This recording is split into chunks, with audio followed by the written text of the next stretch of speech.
Good evening, everybody. My name is Andrew Shepard, current chair of the Townsend Planning Board. I call this meeting to order at 6:30 p.m. I'd like to have a roll call of all the board members present, so please say your name for the record. We'll go clockwise.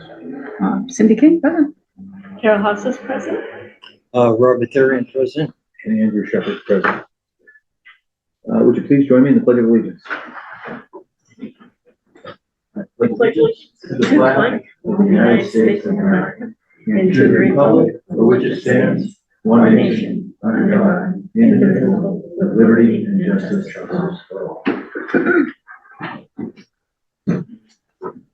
Thank you. I would like to thank all of our veterans, those who are currently serving here and abroad, their families, and those who contribute their time to public service. I think we owe them our gratitude. This meeting is being recorded and will be uploaded to the Town of Townsend YouTube channel. I do not. Yeah, so that's good. So we have a public hearing at 6:35. My hope is we might be able to do our reorganization before the 6:35 public hearing. Let's pull up the agenda. No, so, good. Thank you very much.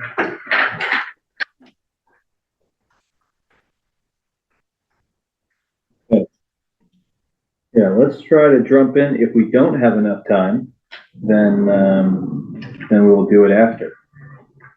But so 1.4 would be the annual organizational agenda item, seating of planning board members and reorganization of the board. I guess first I'd like to welcome Cindy, our newest member. Cindy, welcome. Thank you. Excited to have you. Let's see. So everybody. Brett's not here. I believe he has not been sworn in, but Cindy's been sworn in. So everybody, Carol's been sworn in. Carol, welcome back. Oh, yeah. Congratulations. Yeah. I don't think it was too bad. Let's see. So everyone here has been sworn in, as required under Mass General Law and our standard practice. The board will now elect a chair, vice chair, and clerk for the coming year. So I'd like to open nominations to the floor. I guess we can do per position, so we can start with the chair position. If anyone has any preferences? I'm gonna nominate you, Andrew. Very And kind I'll of you. second it. Okay. Okay, very kind of you all. Would anyone else like a nomination? No. Or consider- No, you're good. You're good. Okay. Well, that being, I'll accept your nomination. I don't see much for other discussion then. We've had a second. All in favor? Aye. Robert Okay. Therian, aye. Yep. Cindy King, aye. Okay. And Carol House is aye. And Andrew Shepherd, aye. Or I guess I can vote aye, right? I'll vote aye for now. Now let's go for vice chair. Is there an interest in vice chair? Does anyone would like to do vice chair? Robert, you've been vice chair this past year. Do you want to stay vice chair? I will if nobody else wants to. I move that Carol Houses be appointed to vice chair. Oh, I am Robert, I've appreciated your service as vice chair. I think it's great to share it and spread around if you're open to it.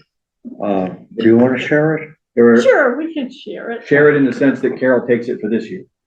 That's, I guess, like, rotate the position. Oh, okay, and I guess, Why whatever. don't you be at this year? Why don't I be So I'm gonna second it. Cindy has made the nomination. I'll second it.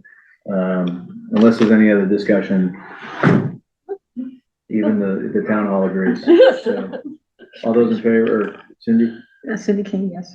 Carol House is yes. Robert Therian, yes. and Andrew Shepherd, yes. Thank you. And now for the position of clerk. Now past practices, I believe the board has put the newest member as the clerk. Yeah. So Cindy, if you'd be open to it, I'd like to nominate you as clerk for the planning board. And I'll second it. Second it. Any discussion? I expected that as, I know normally boards will hit the newbie up with being the clerk to have to read everything, so, I prepared myself for Okay. that first one. Okay. Good. I think we've all been clerk at one point or another.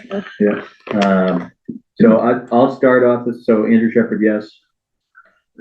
Cindy King, yes, if I'm Carol allowed House to. is yes. Robert Therian, yes. Excellent. Okay, look at that. Within 5 minutes, we've reorganized the planning board. Awesome. There you go. So Keep going, Andrew. very, very well done. Congratulations, everybody. Thank you all for your past service and future service.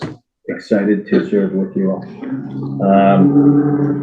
Now we have a 6:35 sharp time and we can push it a little. Does anyone, we're in that 1 minute 1.5, is that? Andrew, I want to keep you on track. Okay, you can, It's posted for 6:45. 6:45. Your public hearing is posted for 6:45 online. Is it? I guess Did it's your on- agenda say 6:35? The It does agenda say does 6:35. The agenda says 6:35 is our separate posting, the same? Yeah, I don't know what she's seeing. On the Townsend website? That's And 45? you click on today's date. It may be in the agenda as 6:35, but the posting on the calendar is 45. So the clerk posted it wrong? I don't know who posted it or didn't post it. I just know that on the calendar, it says 6:45. But the legal notice says 6:35. Says So 6:35. the way I understand is we can, it probably makes sense and is best to push it to 6:45 to allow anybody have time, and we'll make an announcement. Yeah. I know Colby's here for that when Colby gets back in the room, but we'll push Yeah, I that. think in the interest of transparency, it's probably best to Sure, push it out 15 minutes. Sure. It's not like it's 8 o'clock or something. sure, sure. Okay, so that gives us a little bit more time, for the other items we have. Colby, just, because I appreciate that you've rushed here and come with bated breath. There's a discrepancy in the posting online from the time now. So it's posted online for 6:45, so we're gonna just wait 15 minutes until we start the public hearing. Excellent. So 1.5 is review and approve the minutes of the planning board meeting on March 23rd and April 6th. Anybody have any comments, get a chance to review, or, Yeah, I've looked at them. I don't have any comments. I don't have any changes. and Cindy, I know you weren't on the board. I haven't read them, so even though I watched them, but I'll Okay. abstain from the vote anyway. Okay. I'd like to entertain a motion to approve the meeting minutes of March 23rd and April 6th. I make a motion, we approve the minutes of, 4:06 Yep. And 3:23. And 3:23. and 3:23. Okay, and second. Second. Okay, go around and share our vote. We'll start clockwise. Cindy King abstain. Carol Hofstas, yes. Robert Theron, yes. And Andrew Shepherd, yes. Okay.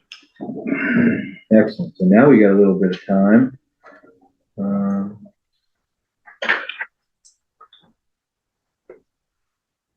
So, meeting business.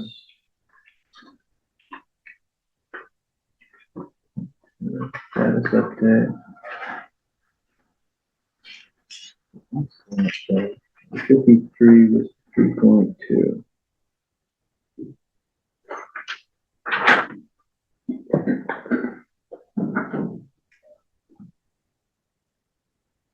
Okay, so 3.2 is review revisions to 53 West Meadow Road, stormwater management permit number SM 2026-01. So I have that before me. Beth, would you mind giving us a brief update for what, Yeah, so this was, it was one of the conditions of approval that the, engineer carry out all of the, tasks that were noted in the peer review letter. And also there was, a section in there about the soil testing.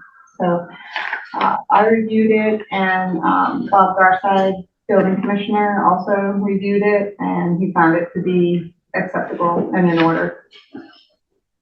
The stormwater management permit has already been issued, so this is more of an after-the-fact approval, but, the certificate was, or the, permit wasn't issued without the building commissioner's okay on that, you know, so it was a sort of a Yep. timing issue. You guys had made the decision already, remember? yep, yep. Okay, so you don't really have to take any action. If you don't want to, you can make a vote to, approve the submittal as you see it. Okay. I don't know if I saw anything in the, I don't remember reviewing it in the portal, but I do have it in front of me if anyone would like to see it. Cindy, it looked like you got it on the portal. Okay. It's this one, right? Yep, that's the one. Which one is it? Robert, Says Stamansky and McNary on the top. Okay, I think I looked at that one. Okay, Yeah, you could probably make a motion to accept the, So moved. okay. And I'll second it. Moved and second. Any discussion? Like to do No. clockwise again? I'm good. Cindy King, yes. Carol Hofstas, yes. Robert Theron, yes. And Andrew Shepherd, yes. All right, make a motion, please. Cindy can do. Thank you. 3.2 is good. So, oh, you know what? I went a little overzealous, I think. I forgot when we were reorganizing our board that we need to select a representative to the Montechusett Regional Planning Commission and the Montechusett Joint Transportation Committee. Might I just add that you might want to do that at the future meeting where Brett is here in case Brett wants to participate. And I also haven't given the board members the description of what those are. Okay. So I'd like to Okay. be able to share that first. Okay. So maybe the next, on the 11th. That's fine. We're not missing any meetings to your knowledge of those? I don't know. I'll check. Okay, I If guess, we are, then I'll let you know and you can go. okay, that sounds fine. If you guys are all right with that, we're gonna postpone that one. So let's go back to our meeting. We got 4 minutes, give or take. So status update, site plan special permit versus site plan approval and related regulations. The Montechusett Regional Planning Commission Planning Assistance Grant. Beth, would you mind chiming in on that one as well? Yeah. Which number is this, Andrew? 3.3. 3.3. So MRPC, the town has a planning assistance grant. MRPC is doing the work. They're taking the zoning bylaw and going through the whole code, and going to replace and adjust, if you will, the process of site plan review special permit, which is discretionary, and either revising it with site plan approval, non-discretionary, with the set of regulations. So there's 2 separate tasks here. One of them is the site plan approval regulations.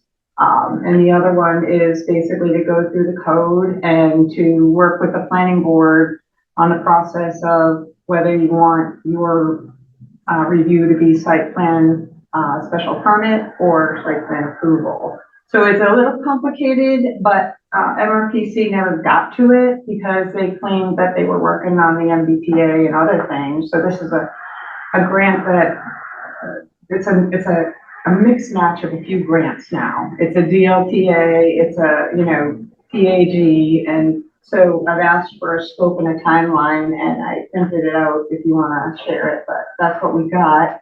So if you could look that over and just decide whether you think that's acceptable or. Did you send it to us? Is it in the packet? Okay. Yeah, it should be. Yeah, I'm trying to catch up with everything in the packet. Yeah. I put it in late because I just got it this morning. And I can put it on a screen if you want to. Oh, there it is. Okay, I got it.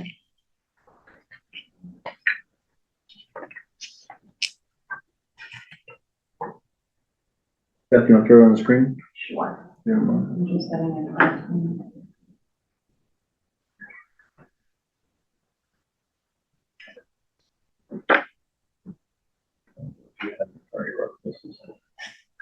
Okay.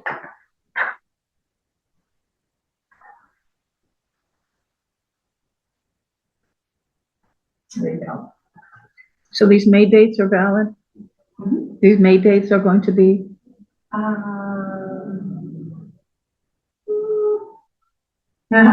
Yeah, I just got this, so oh, okay. I am assuming. So are they gonna You're be able looking to at- meet those dates? I Because in don't the know, past, pretty aggressive, have you seen it? we've had grants where they just blow Yeah. off the dates. They This is don't mean one of anything.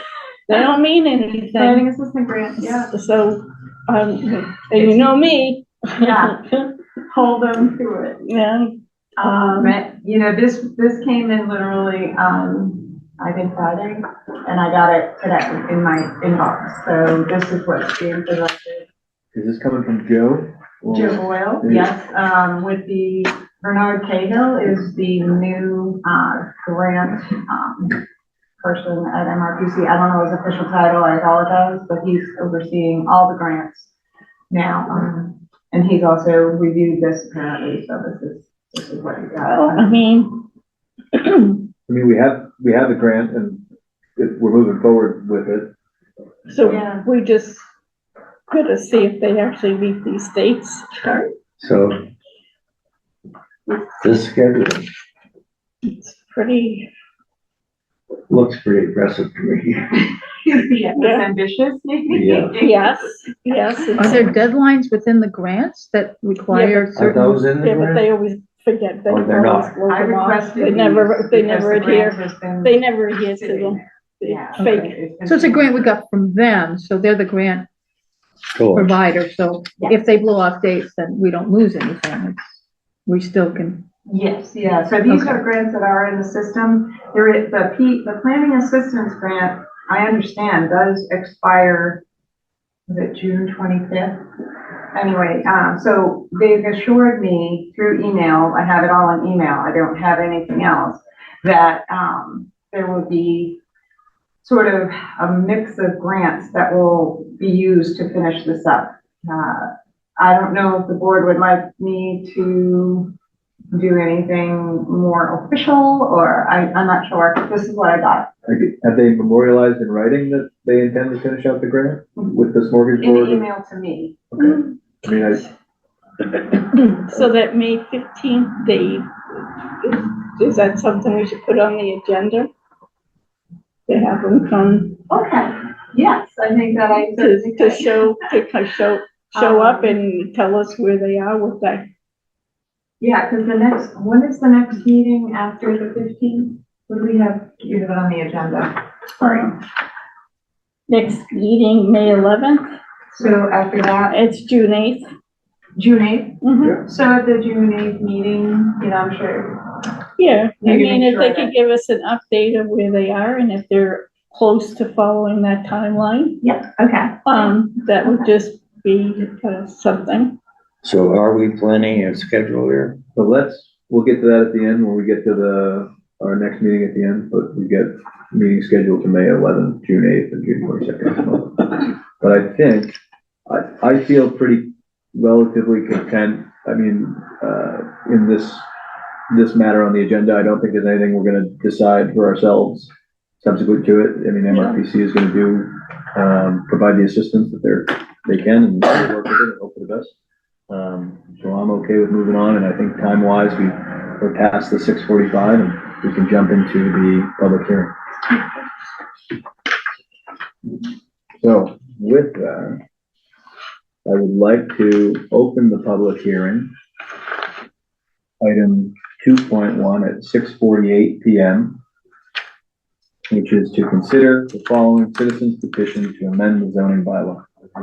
One, to change chapter 145-88D2 from buffer zone, no medical marijuana treatment and dispensing facilities use or commercial marijuana cultivation activities shall be located within a 500-foot radius from 2, buffer zone, no medical marijuana treatment and dispensing facilities use or commercial marijuana cultivation activities shall be located within a 100-foot radius from. 2, to change chapter 145-88D1 from general, any medical marijuana treatment center or marijuana cultivation activities permitted shall be located only in the industrial zoning district. 2, general, any medical marijuana treatment center or marijuana cultivation activities permitted shall be located in the industrial zoning district or outlying commercial district. And then 3, to change 145-88D3 from cultivation is allowed in all districts by right if applicant is eligible for protection under MGL Chapter 40A, Section 3. Any cultivation is required within a building and will require a special permit. Cultivation of marijuana or marijuana-based products shall not be considered an agricultural use. 2, cultivation is allowed in all districts by right if applicant is eligible for protection under MGL Chapter 40A, Section 3. Any cultivation will require a special permit. So that was the agenda listing. I'd like to introduce the board members. So Andrew Shepherd, Chair. Cindy King, Cindy King. Clerk, Carol Hoffs is vice chair. Robert Theron, board member. board member. There's a public sign-in sheet. I believe it is circulating with our large attendance this evening. Thank you. Excellent. I did just read the agenda, but I'll read the legal notice. So this is a legal notice from the Town of Townsend Planning Board. Town of Townsend Planning Board notice of public hearing. Pursuant to Massachusetts General Law, Chapter 40A, Section 5, the Townsend Planning Board will hold a public hearing on Monday, May 4th, 2026 at 6:35 p.m. in the Selectmen's Chambers, Townsend Town Hall, 272 Main Street, Townsend, Massachusetts, with an anticipated Zoom option available for convenience only. To consider the following amendments to the Townsend zoning bylaws as proposed by citizen petition. 1. To change Chapter 145-88D2 from buffer zone, no medical marijuana treatments and dispensing facilities, use or commercial marijuana cultivation activities shall be located within a 500-foot radius from. 2. Buffer zone, no medical marijuana treatment and dispensing facilities, use or commercial marijuana cultivation activities shall be located within a 100-foot radius from. And 2. To change 145-88D1 from general, any medical marijuana treatment center or marijuana cultivation activities permitted shall be located only in the industrial zone district. 2. General, any medical marijuana treatment center or marijuana cultivation activities permitted shall be located in the industrial zoning district or outlying commercial district. And 3. To change Chapter 145-88D3 from cultivation is allowed in all districts by right if the applicant is eligible for protection under MGL Chapter 40A, Section 3. Any cultivation is required within a building and will require a special permit. Cultivation of marijuana or marijuana-based products shall not be considered an agricultural use. 2. Cultivation is allowed in all districts by right if applicant is eligible for protection under MGL Chapter 48, Section 3. Any cultivation will require a special permit. Interested parties may attend in person at the Selectmen Chambers or, if and as available, participate remotely via Zoom. Written comments may be submitted to the planning board by person, in person, or by mail at Townsend Town Hall, 272 Main Street, Townsend, Mass, or via email planning@townsendma.gov for receipt by 4 p.m. on May 1st, 2026 from the Townsend Planning Board. So, I believe we have Colby here. Colby, I hear you are potentially the leader. If not, you're here prepared to speak on the matter. Principal petitioner. Excellent. That was a mouthful. It sure was. I'd love to open up to you and Sure. give us a rundown. All right. Thank you for having me tonight. Again, my name is Colby Streeter. So I wrote these with the intent of trying to generate more of a revenue stream for the town in another area where a few jobs can be generated. The way the bylaw is right now, the first amendment there is for a 500-foot buffer around the dispensary cannot be within 500 feet of a residential zone. It's pretty prohibitive when written like that, because I actually mapped it out. Can you see the industrial zone? Sure. Yeah, I can bring up the zoning map. Like, you want me to share? Is that okay to do? I don't have an issue with you sharing. If you've got the permissions to do so by TCAM. TCAM, would you share sharing position? Oh, I have to do it here, right? That's what you do. Yeah. Are you logged into the meeting? I am. Where is it?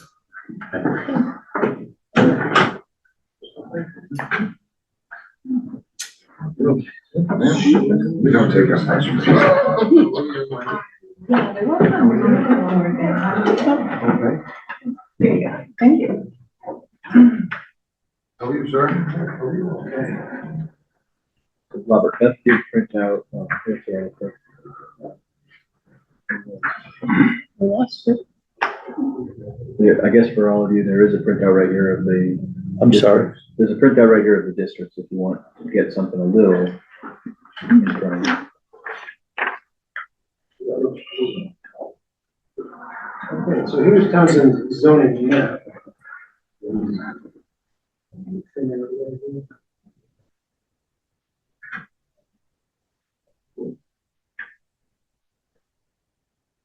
In the, Just for the public's interest, yeah, all the areas shown in the dark purple are the industrial zone.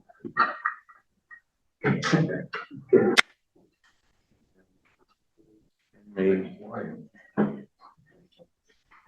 lighter pinker tone, those are the commercial districts we have. yeah. Is that the The outlay? light purple is the outlying commercial districts, and you're right, the dark purple is the industrial commercial districts. As the bylaw is written right now, it's only allowed in the OCD, the outlying, the ICD, the industrial commercial districts. And with the 500-foot buffer, you can see the tan and green colors are the residential areas. With 500-foot buffer, it's really only feasible in one of those zones. It's potentially possible up there in the upper left. There's a couple of little triangles where it's permitted by the bylaw, but that's the old town dump, and I don't think they're going to be putting one in there anytime soon. So it's the largest one in the middle of the screen, where which is Scales Lane, where it's potentially possible.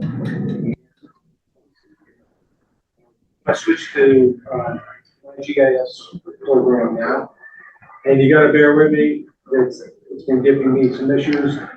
It's a free package, so it doesn't. It's a little bit wonky sometimes. It's expensive. So let me show you what it would do with. I'm going to show you what the permissible area is right now. And unfortunately, this looks really messy. That's an error in the lower left. I have the buffer saved, but this was a temporary workspace, but this is fairly accurate. This is the permissible area, excluding the error in the left-hand corner there, the triangle. Is that darker yellow? So you're saying that? Yes, the bright yellow is the industrial commercial district, and that's supposed to be green, but on that, it's not green out.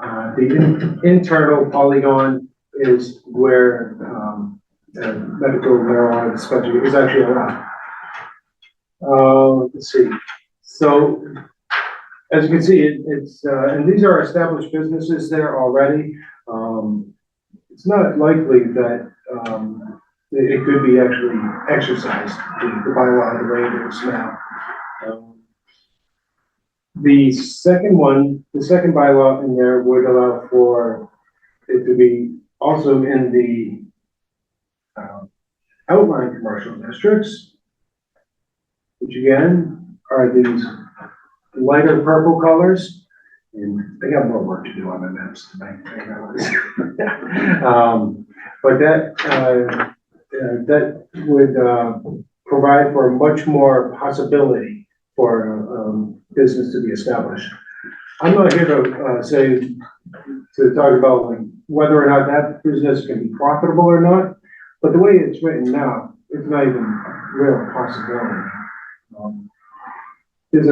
And I know there's lots of different questions and issues, like health issues. Again, it's a bylaw that's already approved for a dispensary to be established. I'm just trying to make it more feasible. So let me just mention the third one and then we get into it. The third bylaw, would allow for marijuana to be considered an agricultural commodity. Right now it is not, which, means that, you know, farmers, agriculturists cannot, take advantage of any tax savings or grant programs that come along with selling of agricultural commodities, namely Chapter 61A, which is a main state tax rate given to current use properties. What else has it? I think, Colby, if, just sticking to our form, maybe I'm happy to go into, the mandatory referral comments and then open it up for board questions. And then if something comes up, you know, certainly have the dialogue back and forth. Sure. Who's supposed to, the petitioner will give us the opportunity to present their proposals, and the public will be invited to speak. After all comments are heard, the chair will close the public hearing. Following the hearing, the board will prepare its recommendation at town meeting. Yep, typically we've done the comments after Okay, that'd be kind of the last bit. okay. So I'll go through the mandatory referral comments right now. So this is from the Board of Selectmen. It says, I believe the select board would prefer a zoning change come from the planning board, not be a citizen petition. Petitioners should work with planning board and not by annual town meeting vote. And that comes signed by Lori Schifrin, select board chair. And then the other comment we received is from the zoning board of appeals. And it says the zoning board is in support of the changes to the bylaws from Victoria Janicki, ZBA chair. So those are the mandatory referral comments that we received. Now we as a board can review the zoning map of the bylaws, or if we have any questions, I'd like to open it up to the board. Let's do the board first, and then we'll open up the public comment after. If any of the board members have any direct comments or questions. I'm not sure. The public's been given a pros and cons of this change and why the change is being proposed. I understand as written, it's very restrictive and limiting. And so the prospects of having these cannabis facilities is very remote as it's written. That's what I understand. I also, regarding the aspect of the agricultural component of this, I think Townsend has been designated as a farm community. And so the question at hand, would this be considered an agricultural use? And in my opinion, it would be.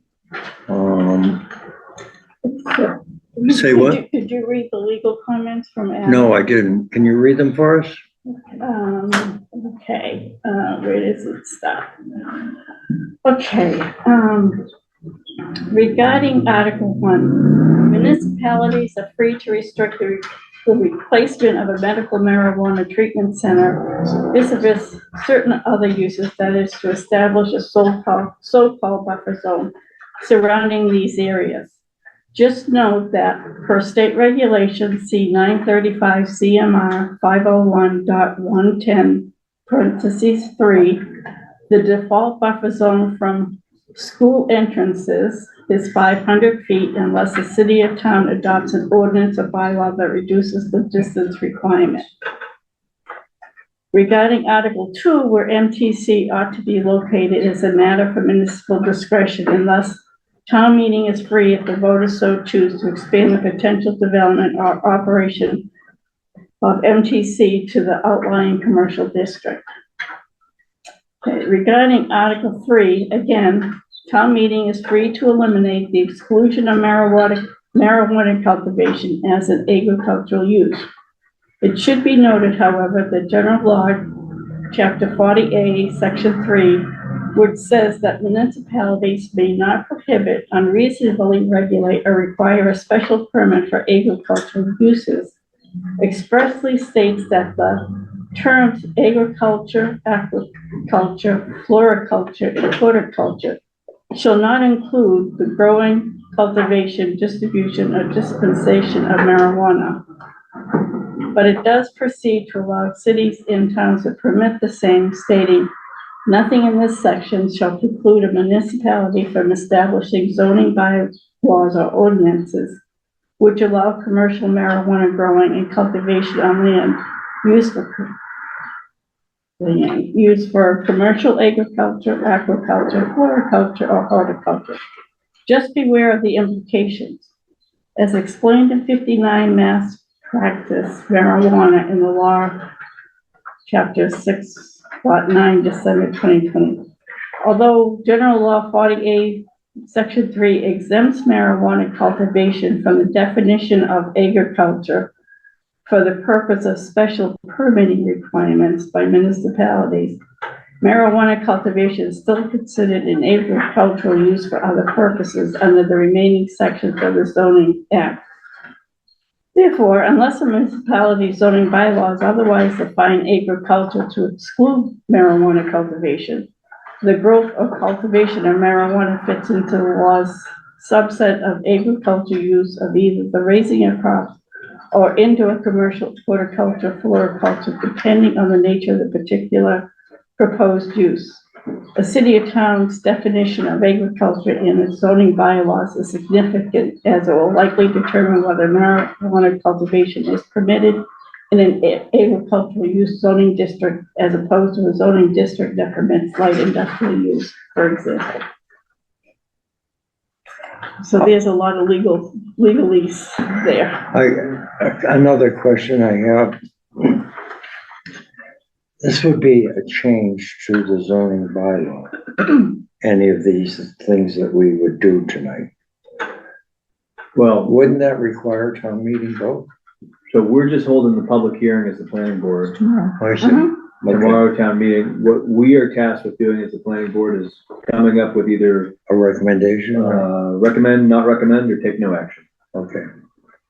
So, Yeah, I'm happy that, I mean, after going through this, I mean, there's a lot of legal words in here, or actually, there aren't that many legal words in here, but basically, he's validating that this is fine, but this is that we can change to, we can do Article 1, and it says unless a city or town adopts an ordinance or bylaw that reduces the distance requirement, which that's what this is. And so that's fine.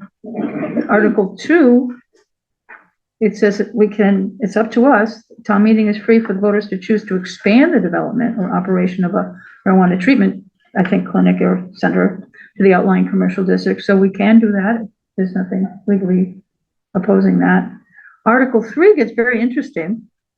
I think what it says, this one gets a lot of pushing around the laws, but I think what it says is the caution that he's telling us is we are a right to farm community. Yes. So if we make cannabis, marijuana, a agricultural product, everybody, right now, anybody can do anything agriculturally in any district.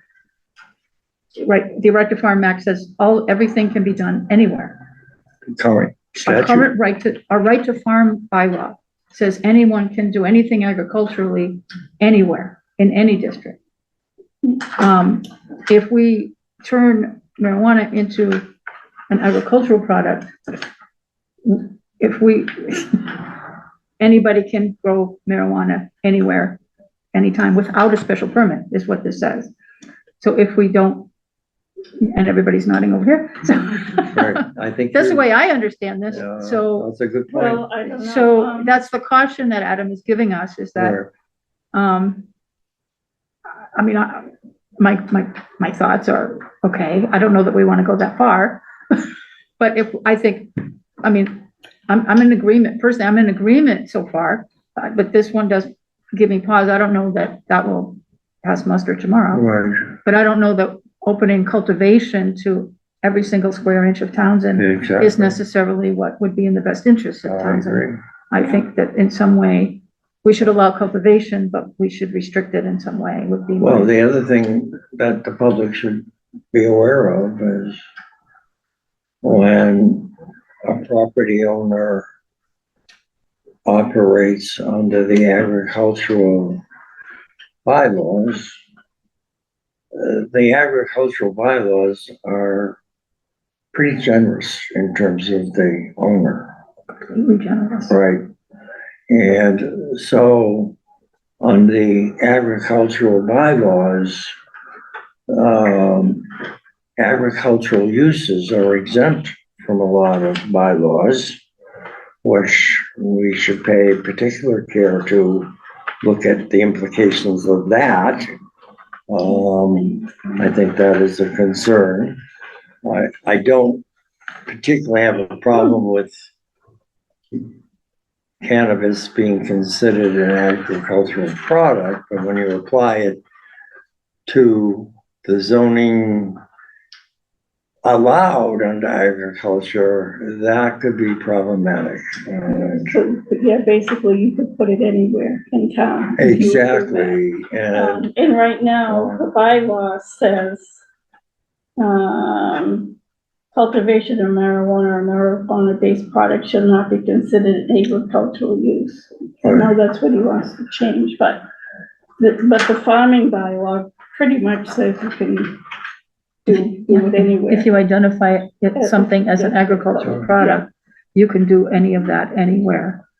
So, and my other comments are more, not as statements or opinions yet, but observations or things that we have to think about when we act on these things, as far as recommending them or not. The original bylaw, which was approved by the town, was very restrictive purposely, in my view. And the changes, item number 1, to reduce this buffer zone from 500 to 100 is a dramatic change. Yes, and for me, I'm not in favor of that, because then you'll end up, with a marijuana shop across the street from the high school. And I'm against putting it anywhere near schools or daycare centers. I don't have a problem with adding the outlying district. I don't have a problem with that. But I do have a problem with reducing the buffer zone. Well, I do. It would appear to me that, I mean, reading what I see in front of me, the initial buffer requirements were very restrictive. Well, they're Right. basically. And now the new one being proposed is on the opposite end of the pendulum. Well, actually, Without any middle ground here, right? I believe that 500 buffer zone comes from Mass state law. It does? Yes. And it lists all of those same categories that are listed here. If I could find. I think I bought the wrong piece of paper.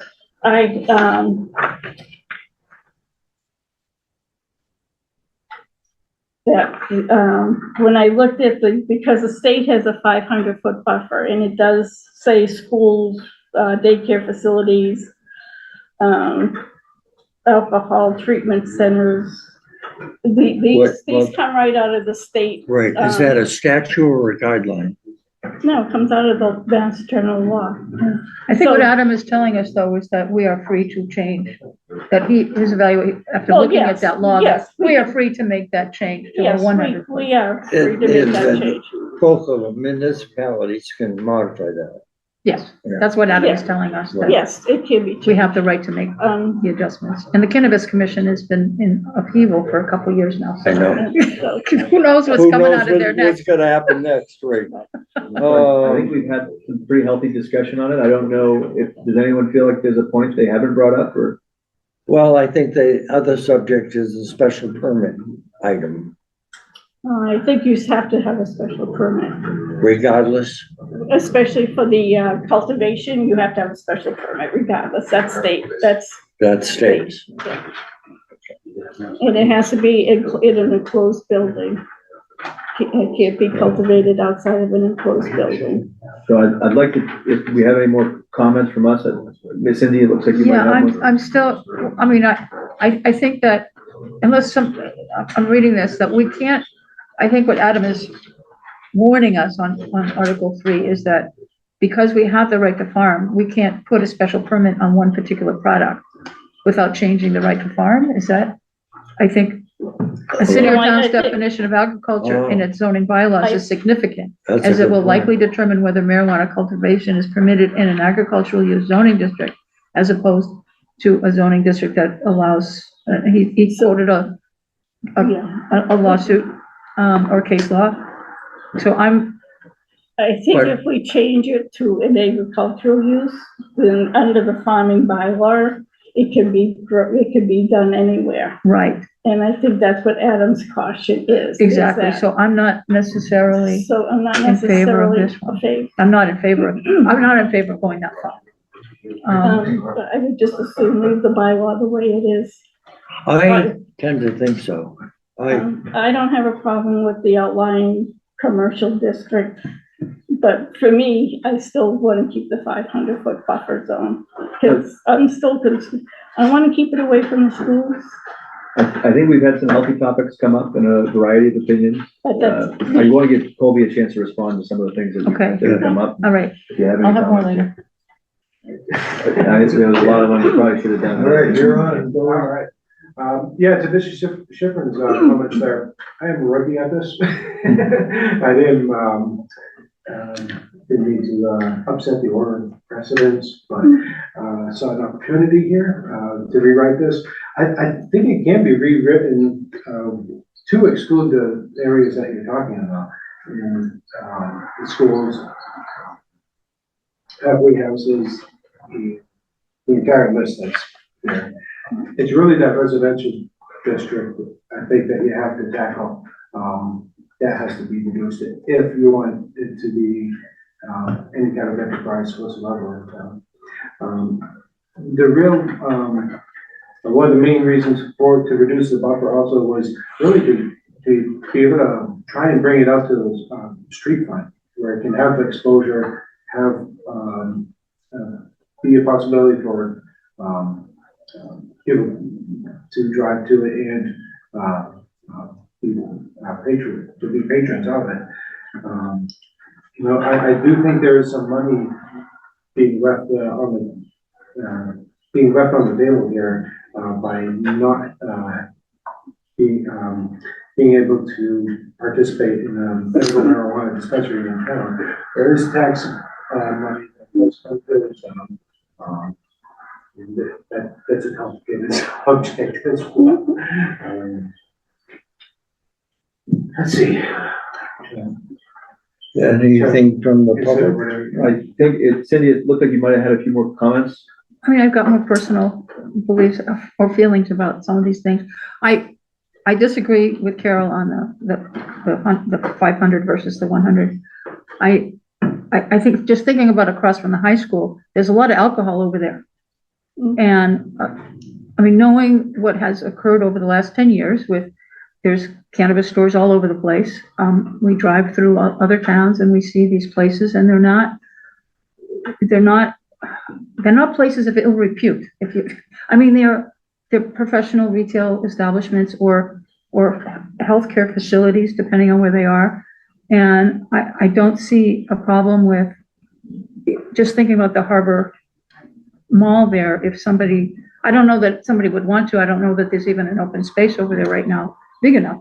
But I don't think 100, I mean, I might go along with 200. I mean, but I don't think prohibiting, if we're allowing alcohol, I don't see a reason why we can't allow marijuana. It is the fears, going back to 10 years ago when this was first coming out, there was, my impression of what was happening here in Townsend with the planning board at the time was, fear, and we don't want cannabis no matter what. And there was no listening really. And I think that the fears have not been realized in the communities around us.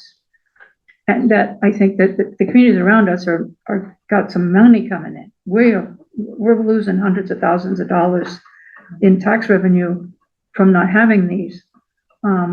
Plus, I think I want to stand up for the people that really use marijuana or cannabis products of all kinds for healthcare reasons, whether or not they're purchasing at a healthcare facility or whether they're buying it through a recreational. It helps a lot of people with a lot of illnesses, and we're denying some of our residents from having this kind of access, that they have to go to another town.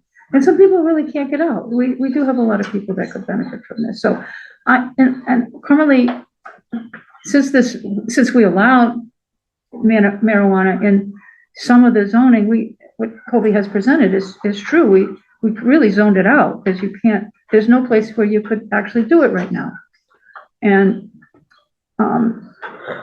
but the second thing I want to say is, if this doesn't make it, if we either, depending on if we recommend or don't recommend, and that if it does not make it through town meeting tomorrow, these articles, I think that I'd like to see the planning board put it on our agenda to come up with a plan to work out these issues and to find a way to open up. I mean, we're on a short fuse and we've got a public hearing tonight, it's town meeting tomorrow. I think this is really cutting it really close for us. And I don't think it's anybody's, I'm not going to get into it, but we really should have had more of a leeway. And I don't blame Colby. I understand there's other issues that happen there. But if we're not able to get this through town meeting, I think I'd like to see the planning board work on a plan to open up some of the districts that we can really sit down, have some consultation with others, professionals in the field, and help us design where can we put this where we're not going to upset too many people, where we can come up with a compromise on where some of these districts can be, and really show that, look, we have to open up these districts. That 500 isn't going to work anymore because that we're really zoning it out, and that's not helpful. And we really, not from a financial perspective, we know the town's broke, and also to assist the people that, all the other towns are making our money. And our people are spending a fortune in all these other towns, and we should bring it back. And I think it's this. I'll stop talking now. Sure. New Hampshire doesn't allow it. We have a pretty right on the border. We have a pretty good populated town just north of here in Milford. I think there's quite a market there to take advantage of. And when writing it, I found that the buffer number is really kind of arbitrary, as most things are in zoning, but it can be written so that if there is an area like the Harbor Village near the high school, I think that can be excluded. I think we have to go over So, because of the fact Kevin, that I don't think zones all around it. I think we can take a moment now to open it up to public comment. We've had very healthy, robust discussion, so welcome everyone. Does anyone have any comments on this? Yes, please. I do. Hi. My name is Brooke Sherman. I'm a Townsend resident, and I'm a cannabis operator. So excited to be having this conversation. I have been involved in the community host agreement process in 4 communities in Massachusetts. So I would first like to offer a tour, conversations with anybody that has questions. The issue here, I think, and I want to thank you for bringing this up, because the town has voted for this, but zoning prohibits it, right? The issue is there's a lot of overlap between the 2 sections that are making it impossible. So to address the school and daycare issue, the regulations, a license is not going to be issued by the commission within 500 feet of the school, regardless of what the town is. The commission is not going to do that. They are in upheaval right now. However, the law was signed 2 weeks ago. Those changes are happening. I will say it's an opportunity to regulate what's already happening. We are surrounded in every town around us by cannabis. We're seeing none of that benefit. So I absolutely would support and volunteer and assistance. Thank you. Any other comments? Should probably remove it. I know, I wish I had met you prior to this. First, 'cause Veronica, I always talk. Kelly, do you- No, I'm also, the only question I have is like, in relation to like the Harbor Mall. One, the school, you got the distance from the school, approximately from the school to the mall. Here you got a buffer zone all around the three sides of the shopping mall. Like 500 feet, measured out from the right edge of the buffer zone, that you exclude that place right out of the gate. Right, I agree. A lot of places in town, they Mall. try to have a 500-foot rule. That's general business. Yeah, if they want to Anyway, follow so a I don't 500-foot see an buffer issue zone there. rule, they'd be hard to find a piece of property in Townsend that would comply with it. Right, so if you take the Harbor Mall, for example, it's all retail, zone general business, so we're not restricting anybody from putting in a cannabis retail store there. We are now. Well, you are now because of the fact that if with a 500-foot rule, there's absolutely no way they could meet it. And if you try I to question if we are. school, what's that? I question if the high school is really within that 500 feet. Well, I If think, it goes on the school property, which is right off the edge of the road, then it's. Not, but not the entire. Robert, I think as a president, it's only zoned for industrial zoning, I'm pretty sure. And I Yeah, don't think so that's- if we allow general, Yeah, yes. then I think that would, But I want clear, we're not allowing anything. no, but I mean, if we consider Yeah. a general as part of the allowable district, in addition to the industrial district, that should remedy that problem. Sure. I want to keep on track with the public comment, and Veronica has some comments, I believe. Yeah. I'm sorry, can I just make one more Sure. comment? The last thing I wanted to raise was that you do have a special permit process built into the bylaw. So changing the zoning still allows you to analyze every single proposal on its own individual merit, zoning aside. And so the board still has the authority to vote something. Keeping in mind though, Adam's note about special permits and agricultural use for cultivation. But I just want to note, I was on the very fearful, planning board that Cindy mentioned. And the idea was to do what was right for the town. Mhm. It wasn't to, keep it out, it was to do what was right for the town.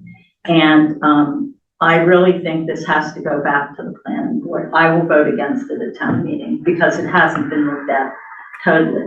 What you're changing is medical marijuana, but 14590 is recreational marijuana. So we have two bylaws. If you look at other towns, they just have marijuana establishments because they've gone back and looked at things from on top. When this first started, it was medical use first that was allowed, and then we brought in the recreational use. So the 500-foot would be only for a medical establishment, and I don't know that there's a difference between the two anymore. You could probably answer that. Is Yes, there? but not for long. Right, so, if you look at the Groton bylaws or the Pepperell bylaws, it's marijuana establishment, period.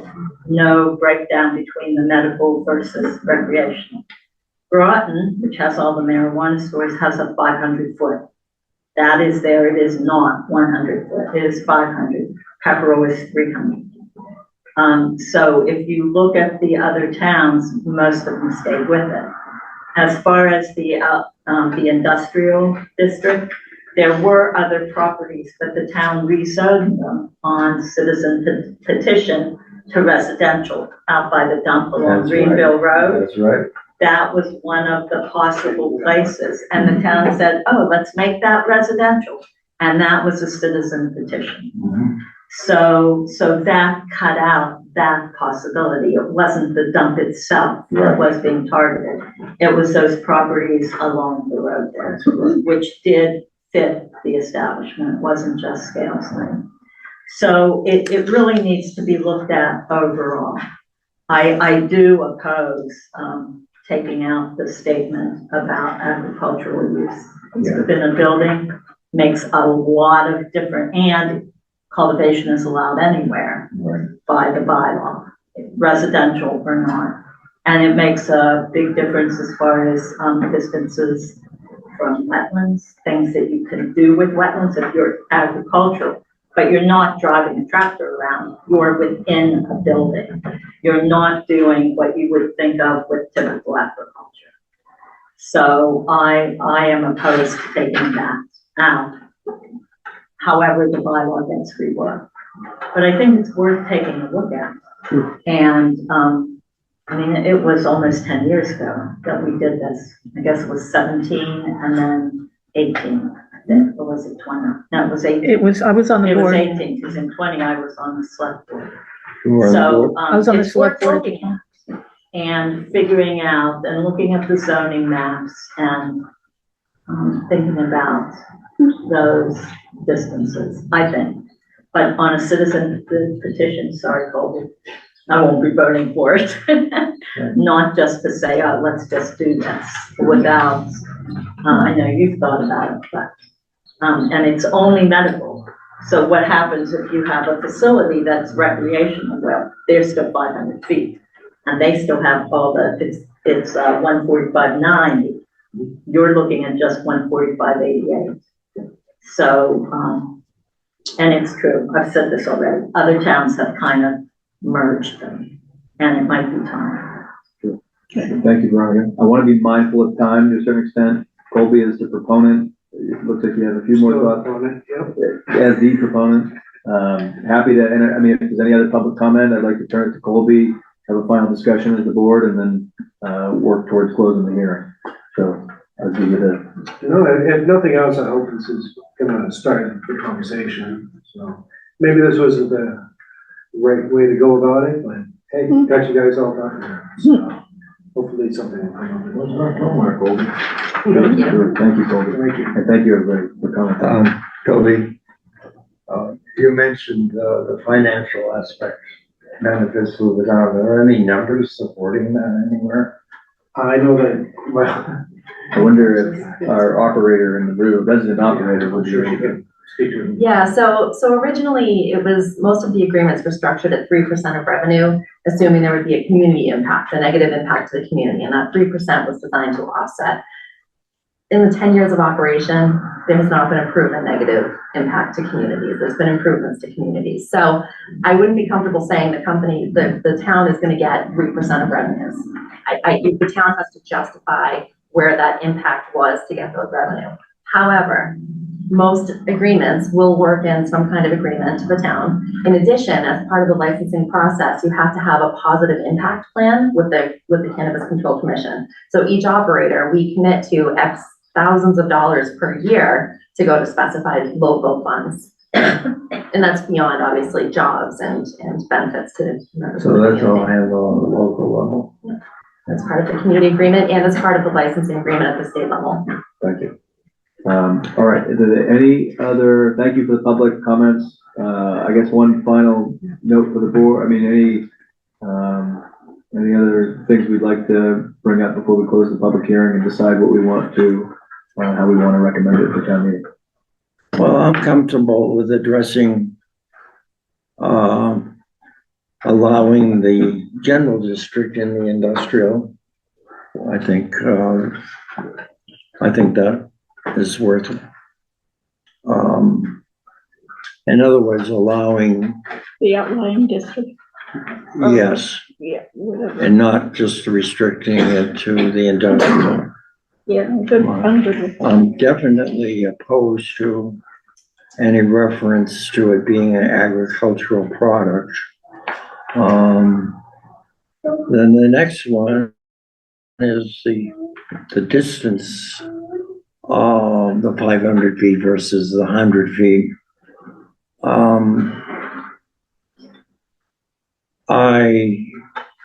I definitely believe we need a buffer zone. I don't, if we were trying to do something there, we probably want to find some middle ground, I would think, so that we're showing that we put some effort into trying to do more in that area. Robert, not to interject, but we're not making any proposed changes to these. No, but we're gonna be making recommendations. Right, yeah, so we're And gonna this have a board's gonna be, relatively general to recommend or not to. but I'm giving the board a feeling where I think we might be able to work on this. Okay. But working on it is a separate. We understand. Okay, all right. So I think if there's no objections, I'd like to close the public hearing and then us as a board will make a recommendation. So I need a vote, I think, right? I move to, close the public hearing. I'll second it. Second, roll call that, all those in favor, Cindy King, aye. Carol Hofstas, aye. Robert Herring, yes. and Jeffrey Gates. So thank you guys, thank you everyone. Thank you very much. For our exciting business.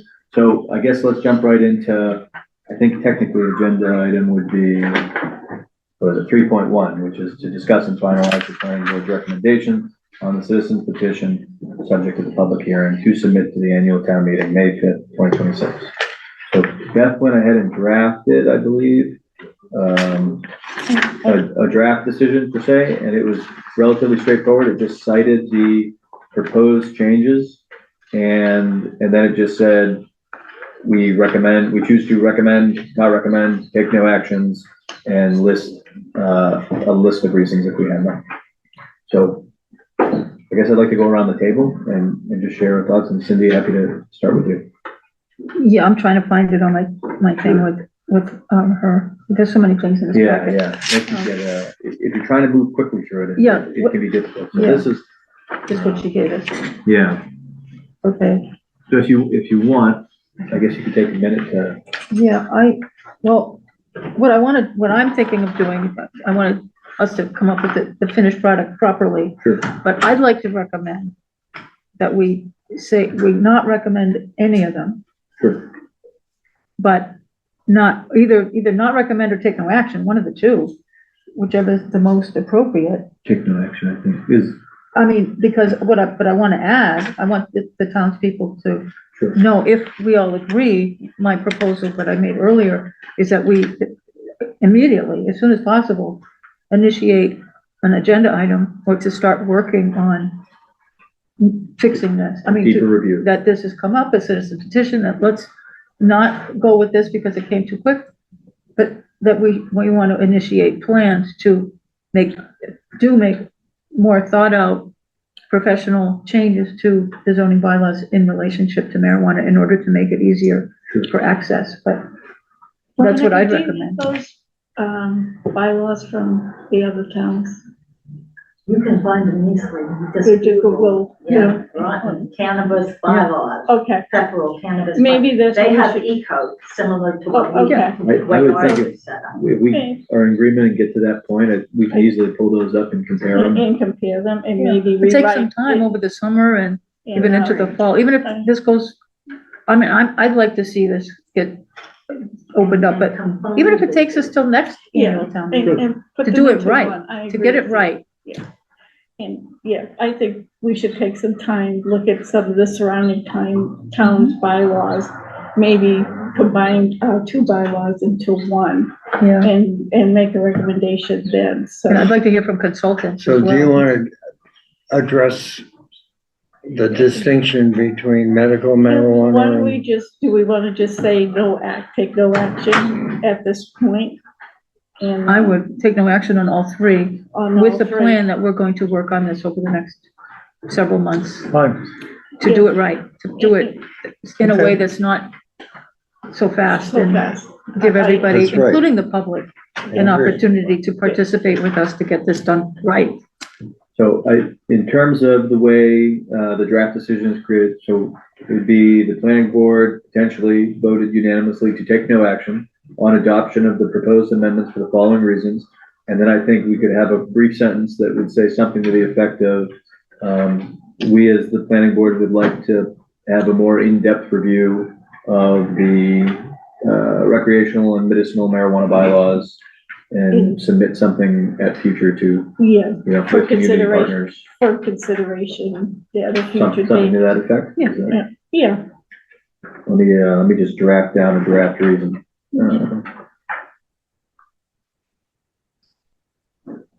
can I get the, number one again, Claire? You said, you'd like a more in-depth review of the medical and recreational marijuana bylaws? Yeah, And, you might be quicker at writing than I am. I'm trying, so, which is cool. That's great. So yeah, I think, and please interject everyone. I think, would like to take more time to review those bylaws and hopefully submit something with our community partners at a later date. Is there any other thoughts from the? That's the best way to. I think that's good. Okay. I think we support the intent of it. Say that. We support the intent of the petitioner, or is that that we Um, understand that we want to make changes? Maybe we should just Just leave it as- out, okay. Leave it as that out. take no I think, action. in a way, Because then I no think, If we action. want to speak as private citizens, we can at the Right. time. Yeah, We need yeah, to review this absolutely. in depth and, I think our effort to be willing to take it on is significant. yeah, we're Yeah. gonna take a look at it, see if we can do anything with it. And have help from a local. Beth, would you mind if you just read our sentence back? 'Cause Yeah, so you just want that one reason, or are you gonna develop more? I think so. it's- I think that's yeah, I enough. think that's Wraps good. it all up? Okay, so, we, the planning board, would like a more in-depth review of the medical and recreational marijuana bylaws. We'd also like to take more time to submit something with our community partners. I guess to potentially submit something to a future town meeting in working with community partners, something, Community partners? well, I don't know what The community. I- How about the community? The community. Just, Okay, yeah, so like public hearing process. that Yeah, kind of yeah, I guess that would be the Working with. polite way to say it. Yeah, do you guys feel comfortable with the language we've discussed, or would you like to get a final verbiage from? that's fine. Okay. So, so you'd like to take more time to submit, to revise the existing bylaws? That might sound A little more better. specific. Yeah, Yeah, I'm okay, Beth, I think you've got the sentiment of what we're, yeah. I hate to have Think it, so? I think vaguely. I you think know. we will, our intent is to review the current bylaws in surrounding towns and come up with a new bylaw.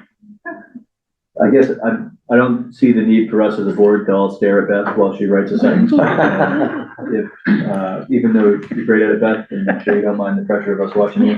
But I think if we vote to approve the draft decision, subject to the one condition, I think you'll have the gist of it, and I think it'll be okay. Yeah. So I'd like to entertain a motion to take no action, and have Beth finish the single reason we discussed as a planning board. So moved. And I'll second it. Second, let's go clockwise, all those in favor? Cindy King, aye. Carol Hawes says yes. Rhoda Theron, yes. Andrew Shepherd, yes. Excellent, all right, thank you all. Can we get your contact Actually, I information? emailed Beth today, so she has my information. Okay. Excellent, thank you very Great, much. thank you. And thank you, Colby. Thank you. Thank you, Colby. Yeah. Certainly appreciate you going whichever process it is. There's nothing that you could- All right, there's a motion, second. Motion was Cindy and second was Carol. Okay. So, that takes care of 3.1 and 2.1. Yeah. This is board noise relation.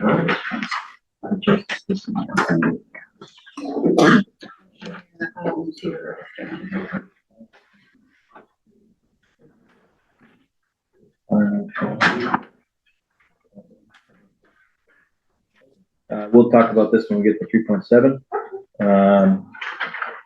So 3.4 is understanding ex parte communications and planning board members' responsibilities Q&A.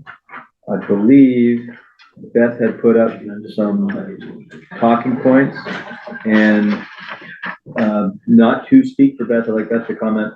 Beth and I talked a little bit earlier about kind of, now we got to be board members, just all as a group. I think it'd be a good time to refresh like roles and responsibilities of municipal board members and such.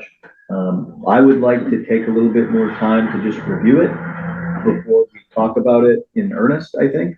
But Beth, I don't know if you've got any comments you'd like to bring up on it or at this time. That's all I need. If the board is okay with it, then would like to bring it up at a future meeting and have us all have a chance and, you know, Cindy, I know you are pretty aware of different laws and such and. Right, and I want to thank Beth for sending this out. I'm glad to see this because I realized that I had an ex parte communication regarding the marijuana stuff. I had spoken to, in fact, I did a disclosure. I submitted a written disclosure, which is in your packets now, I believe. Because I had talked to Kieran, our town administrator, and then I had a brief conversation, that I had with both Kieran and Colby, and by reading this, it's like, wow, yeah, I mean, I needed to do a disclosure. As simple as those conversations were, I felt that it was my obligation to make the disclosure publicly, so I did that. So, so I think this is good though, you know, sometimes I think disclosures can seem to be like, I'm always doing a disclosure, but that's what, you know, we really do need to do some of those to. So certainly, I think once Brett is seated, and I think we could have an agenda item and talk a little bit more in depth about it and make sure all the board members are familiar. So that is 3.4. 3.5 is review 108 Fitchburg Road Aid Restricted Development Draft Deed Restriction. Which one is that? Can you describe it to me on the road? I know both buildings, but. Is that the old one or is that the new one? I think it is undrafted. The one closest to the road? So we have, I believe, the builder, the permittee present. Okay.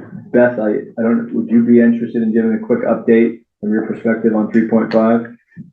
The draft deed restriction and what you received and reviewed? Well, I think the developer can give you the review of where they're at. Okay. And basically, this is a deed restriction. I put a copy in your packet. Yep. Mr. Colometta sent that to me, and as such, it's your decision whether you think it's compliant with the orders of, you know, the conditions of approval of the special permit. Sure. So Phil, we've got you here. Do you mind just talking briefly about it? Yeah, so as of today, irrigation is pretty much 90% in. Loaming is done. We're gonna seed tomorrow, but I think the rain said it was gonna be like an inch of rain on Wednesday, so we're gonna hold off on that. Paving of the driveways are scheduled for Thursday. Stormwater retention ponds are all in, planted, seeded. Walkers are done. I had received a little bit of a list of, from Mr. Grasshead, I think. Yeah. Kind of right down that we have, we're cruising right along. The construction of the buildings are done, and Bob is waiting to sign off on his occupancy. The fire has been through, and all the electricals all signed off. So as far as the buildings and structures, they're done. The paving is Thursday, which would kind of bring me to like right there. We're gonna do the top coat probably later in the summer, probably in the fall, but we're doing binder and everything. So it's I'll be seeding it tomorrow, but I think the rain's gonna hold off. Probably seed it Friday, Saturday, Sunday. So we're right there. Okay, excellent. Thank you. Am I correct in saying there's a sign on that property? Yeah, correct. Are condos for rent? For rent, I'll be retaining them and renting. Right. How do we protect the tenants? How can we enforce that the tenants that would be renting would be subject to the age restricted requirements? The property would be restricted with the deed. It has a 55 restriction in the deed. Say what? It has a 55 restriction. It says, I think it says something about at least one person has to be 55. Yeah. So that's what's before us, Robert, is I understand it's all covered legally, all right? But there's no mechanism to monitor that. Well, I think the Fourth Amendment prevents people from. I'm sorry? I think the Fourth Amendment would prevent people from being us to go and check out who's living someplace. I think we would have to, anytime we'd have anything like that, we'd be looking at. I think this, Well, Well, it's like any deed restriction on any property that like, we say we're gonna do something, we're gonna do it, and.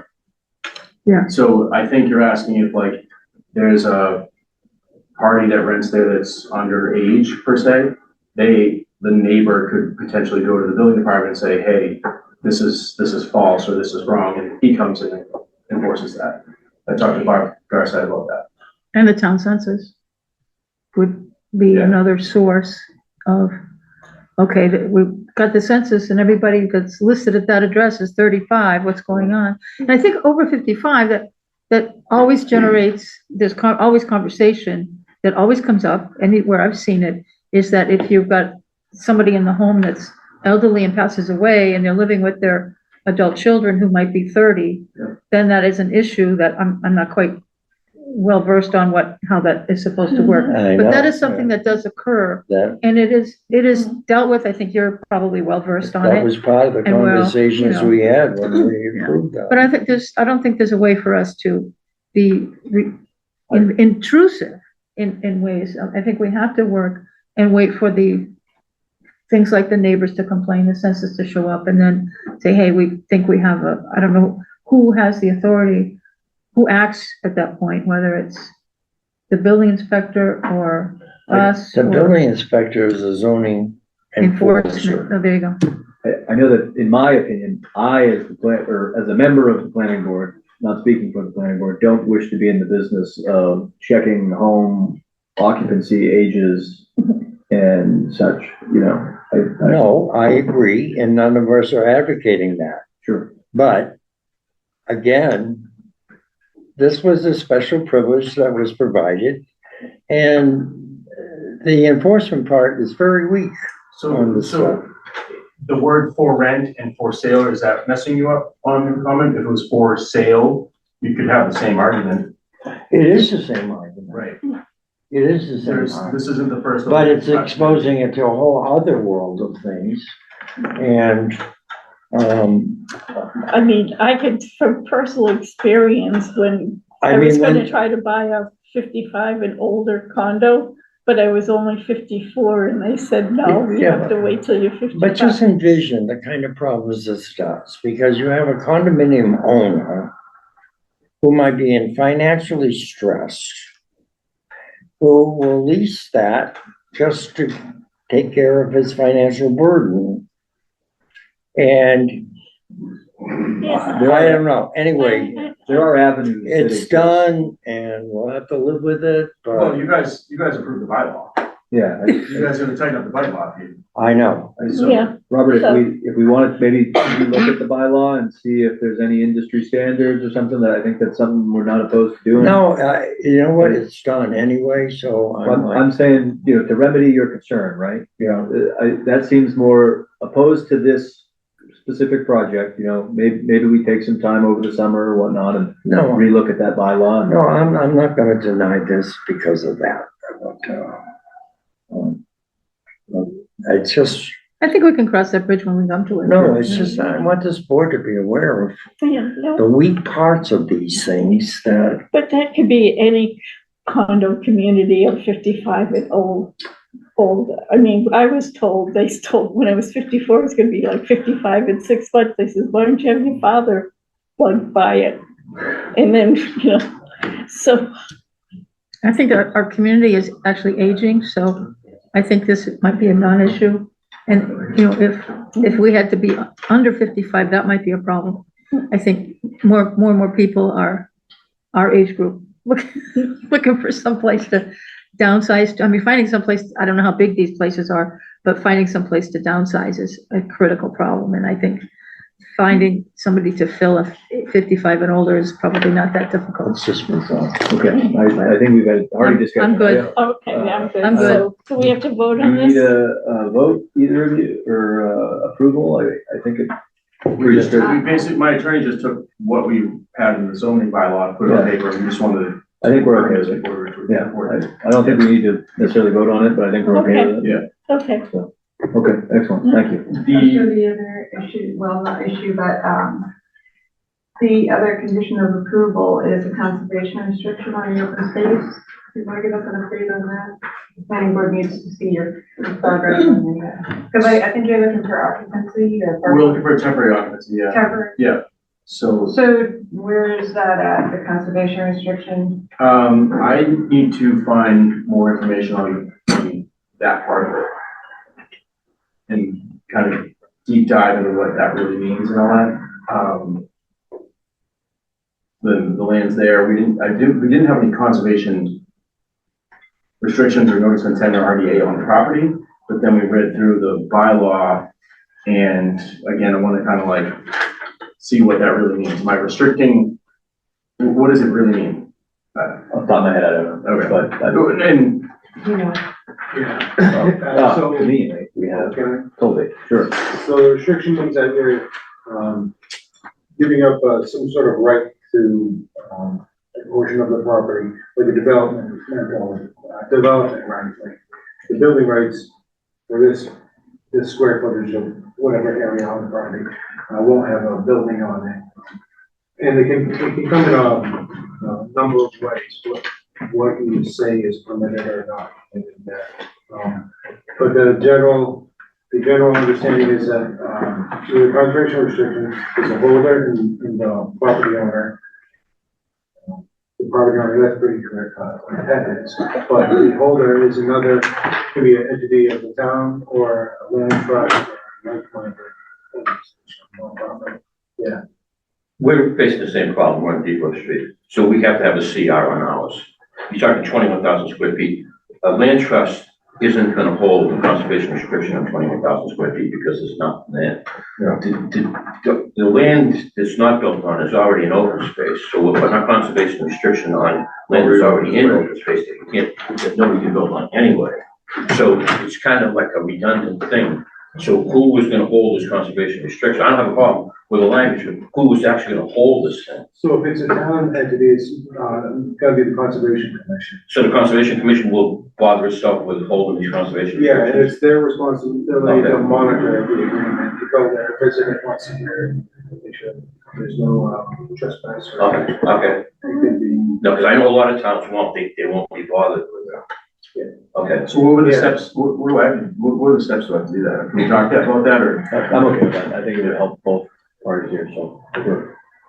yeah, and I mean, I think it's gonna be a lengthier conversation that maybe we should have in office hours, but I guess, I need to get some information to you about, the templates. I've been searching for what other towns do as far as these smaller, conservation restrictions for age, specifically for age. We're looking for the same thing, Yeah, we're trying to put language in there, so we gotta see if that's suitable for, And again, this, I don't want to need to get into a bigger conversation, but maybe we should talk about these small developments and waiving that requirement in the future. I mean, I think arguably you guys are I can't remember if you're the first two or. Baker was first. Yeah, so we as a town have not done many of them, and certainly updating and adjusting them to be more functional in the future, I think we're open to. They're much more meaningful on larger developments. exactly. Yeah, well, so that's the thing, if it was a project that's got 10 acres or something like that, that's one thing, but you got not even half an acre of land around the outskirts of a little project like that one. There's some complexity to it too, because, they're generally not, attached to the master sheet. Ours is incorporated with the master deed. Yeah, it's usually standalone document. It can be anywhere from a page to a entire book, depending on how Well, it's kind of well intended. you want it to be. Where's it going? So I think maybe just in the interest of time, I mean, don't mind, but like, I think you guys connecting with Colby and probably talking more about the Conservation Commission side. Well, on our side of it, I still think it comes before you folks, because somebody's got to, say, okay, this is good. And let's go with it, because what happens, a couple weeks down the road, we want to sell one of those units, And all of a sudden, we're hung up, the final sign off from the planning board to let us move forward. Yeah, if you look at the agreement that, I mean, we got a pretty they rock have solid presented, agreement it's here. very different, but, we're not lawyers, so I don't know what the planning board wants to do. It's, I mean, This is a. you have two very different agreements. Yeah, we don't need to be on your clock, no, we got the same problem. The agreement that Tom Gustafson drew up, if you read it, it's pretty explicit of the project and holding it, and then all of a sudden the question comes up, is, 20, you know.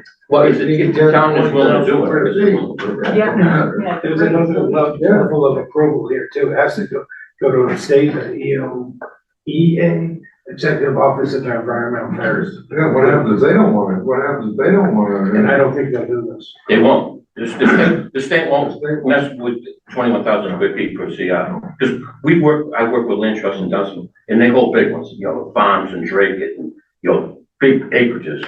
And the state doesn't want to be bothered with happening. They won't even look at it. So we got nothing we can do. We're showing here. You tell Now, me. when the age restricted bylaw was amended, the planning board did get the right to waiver. However, these are old projects, so what does that mean procedurally? Do they ask for a modification, come back to the board and run through that rigmarole, or is there a way? And again, I think it's a question for council. The bylaw was changed after these two permits were granted, and the bylaw does say that the planning board can waive that conservation restriction where it couldn't before. So it really is a different animal now, the bylaw, the age restricted development bylaw. You have a different power. Well, I'm holding these. And that's why that was made. I think that was a smart move to allow the planning board a waiver, because these small little CRs are really a waste of energy and money. Yeah, So, I would think, in terms of attempting to follow the bylaws and be fair, I would want to ask council, based on what our regulations are, what would be the best approach for us as the planning board. I don't, of course, would not wish to hold you guys up in any realm in that sense as you're moving on and getting close to finishing your projects. But I would think maybe we as a board consider asking Beth to connect the town council on this matter and see what the best remedy would be. We have the potential of getting this resolved and on our agenda for the 11th. Could we theoretically have council, have the conversation with council, have him review it, give us his opinion?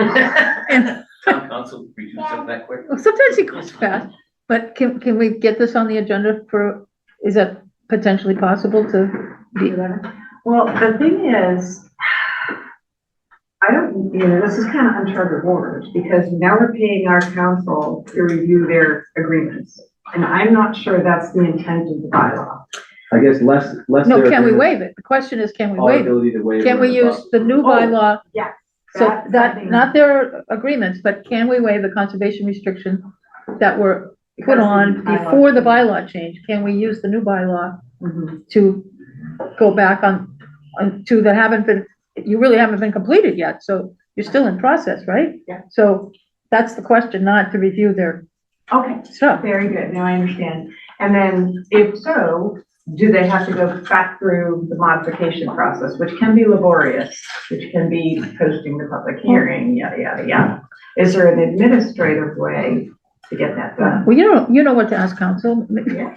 Or is there an acreage requirement by the state for this conservation? Like, in other words, do we change our bylaw to say if you have less than X number of acres, the conservation doesn't apply or something? I don't think you have to, because you have the power to waive it. So Okay. case by case, you say, Okay. this makes sense, this doesn't. Okay. If you got 2 or 3 or 5 acres along a brook or something like that, Yeah. I can see it. Yeah. I can see it, Yeah. the little piece that's in the top of the sand pile.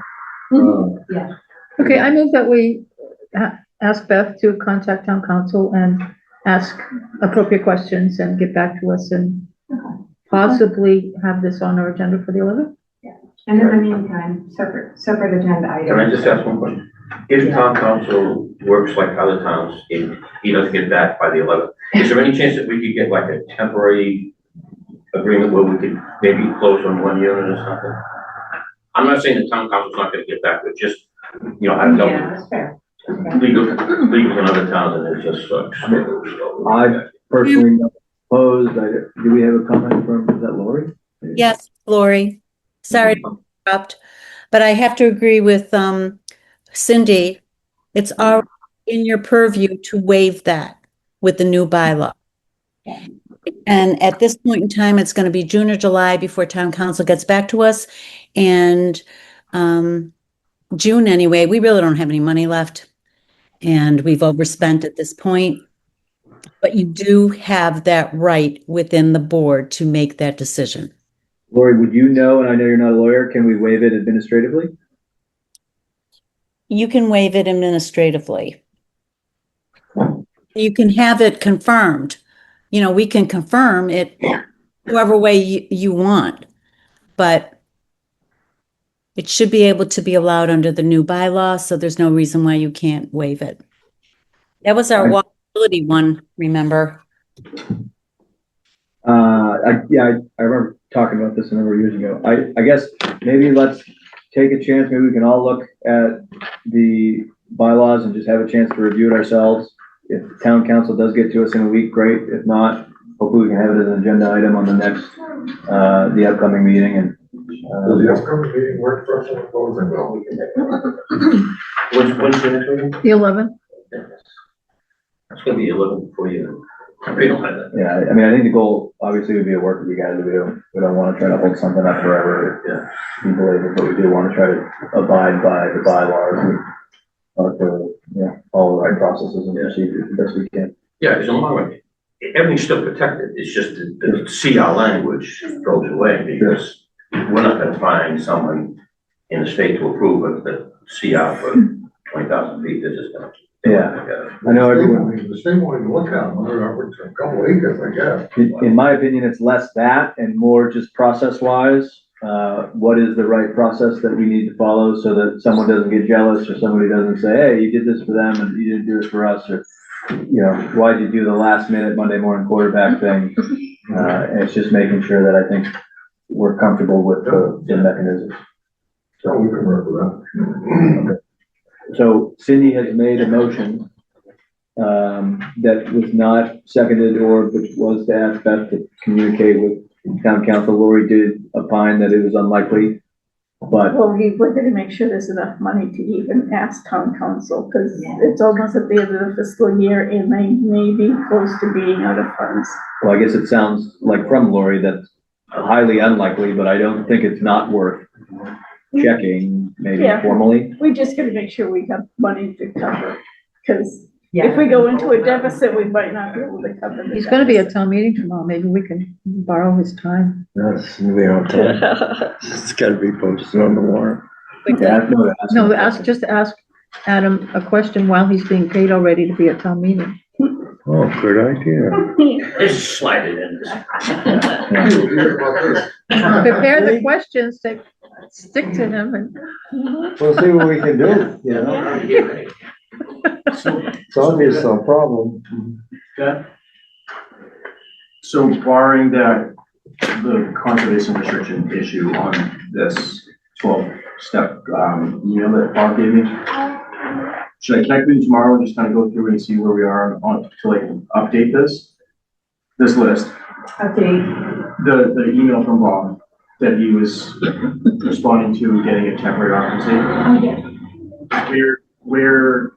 Where does it stand with the planning board to do that, or is there another step for me? I'm not really sure how it falls out to get temporary. So the CR, how does that fall in your chances of getting a temporary occupancy? The CR. But there's nothing, you haven't developed the CR yet, you haven't. Yeah, but the temporary occupancy for the planning board on the special permit side of it. But Oh, see, the planning board can't do that, that's gotta be the building commissioner. building commissioner. Yeah, so what you sent me, you know, the agreement, the deed agreement. Yeah. Is before the board, and I don't know what the board is gonna do with it, that's My job was to get to them. Yeah. They're telling So me. the deed, if you guys are with the deed, I was just asking like at the board level, what's my next step to get occupancy or finish, finalize everything? Yeah, Tom? Top of my head, I guess I do not. I'd have to look at it. I would think if we approve the deed and then if we're open to waiving, potentially if we're satisfied by the mechanisms and path, I'd have to double check the conditions of your permit, but I would think shortly after that, you'd be able to write a request. So it comes to a meeting, is that how it works? Do you want to do that in the letter? Yeah. And Oh, I didn't know the steps. I'm sorry, I don't know the steps. Do I come to it and request a final sign off to the planning board?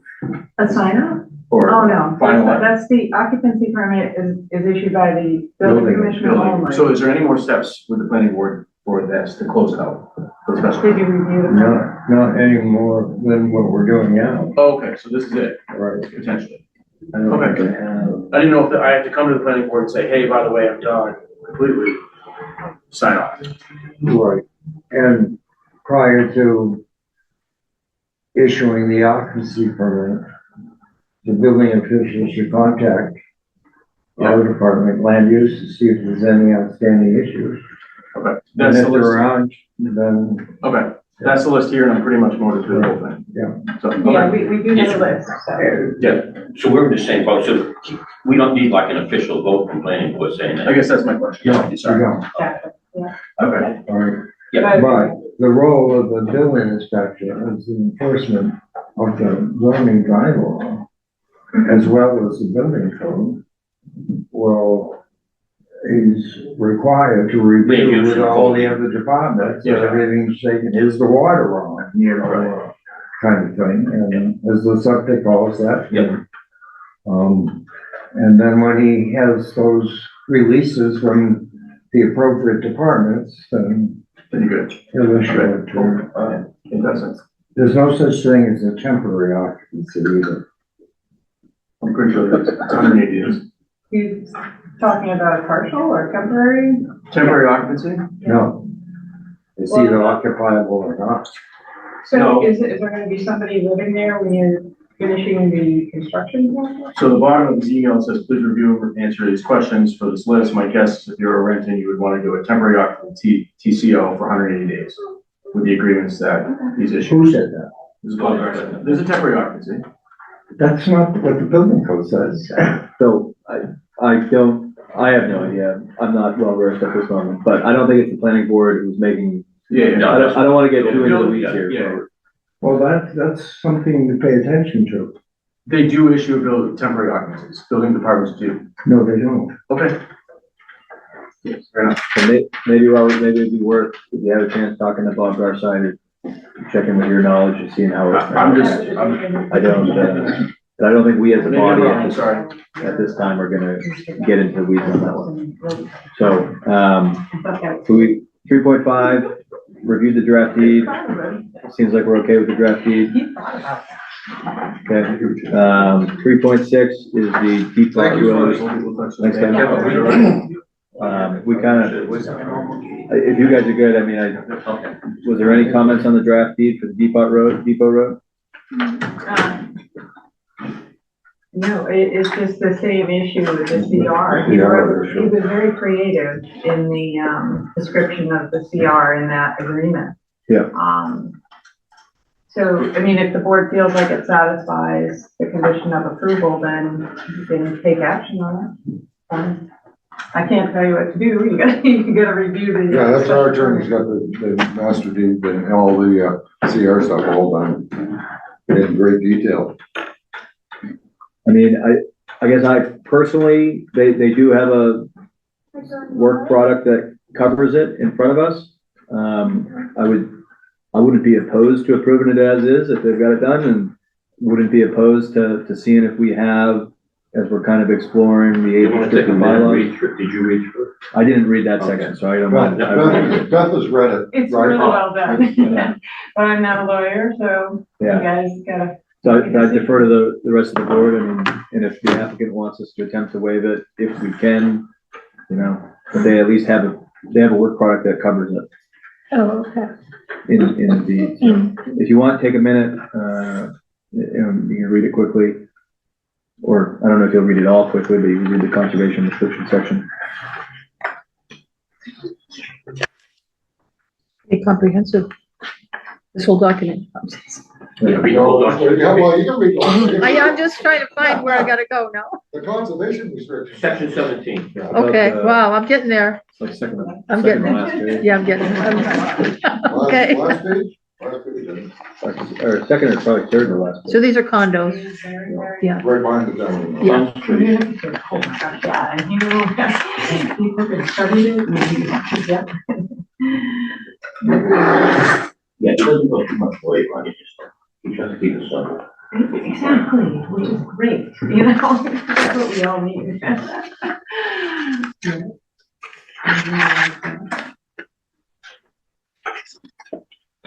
Yeah, I don't personally have an issue with it. They got something that covers it. They seem to be happy with it, and that's what they put it before us.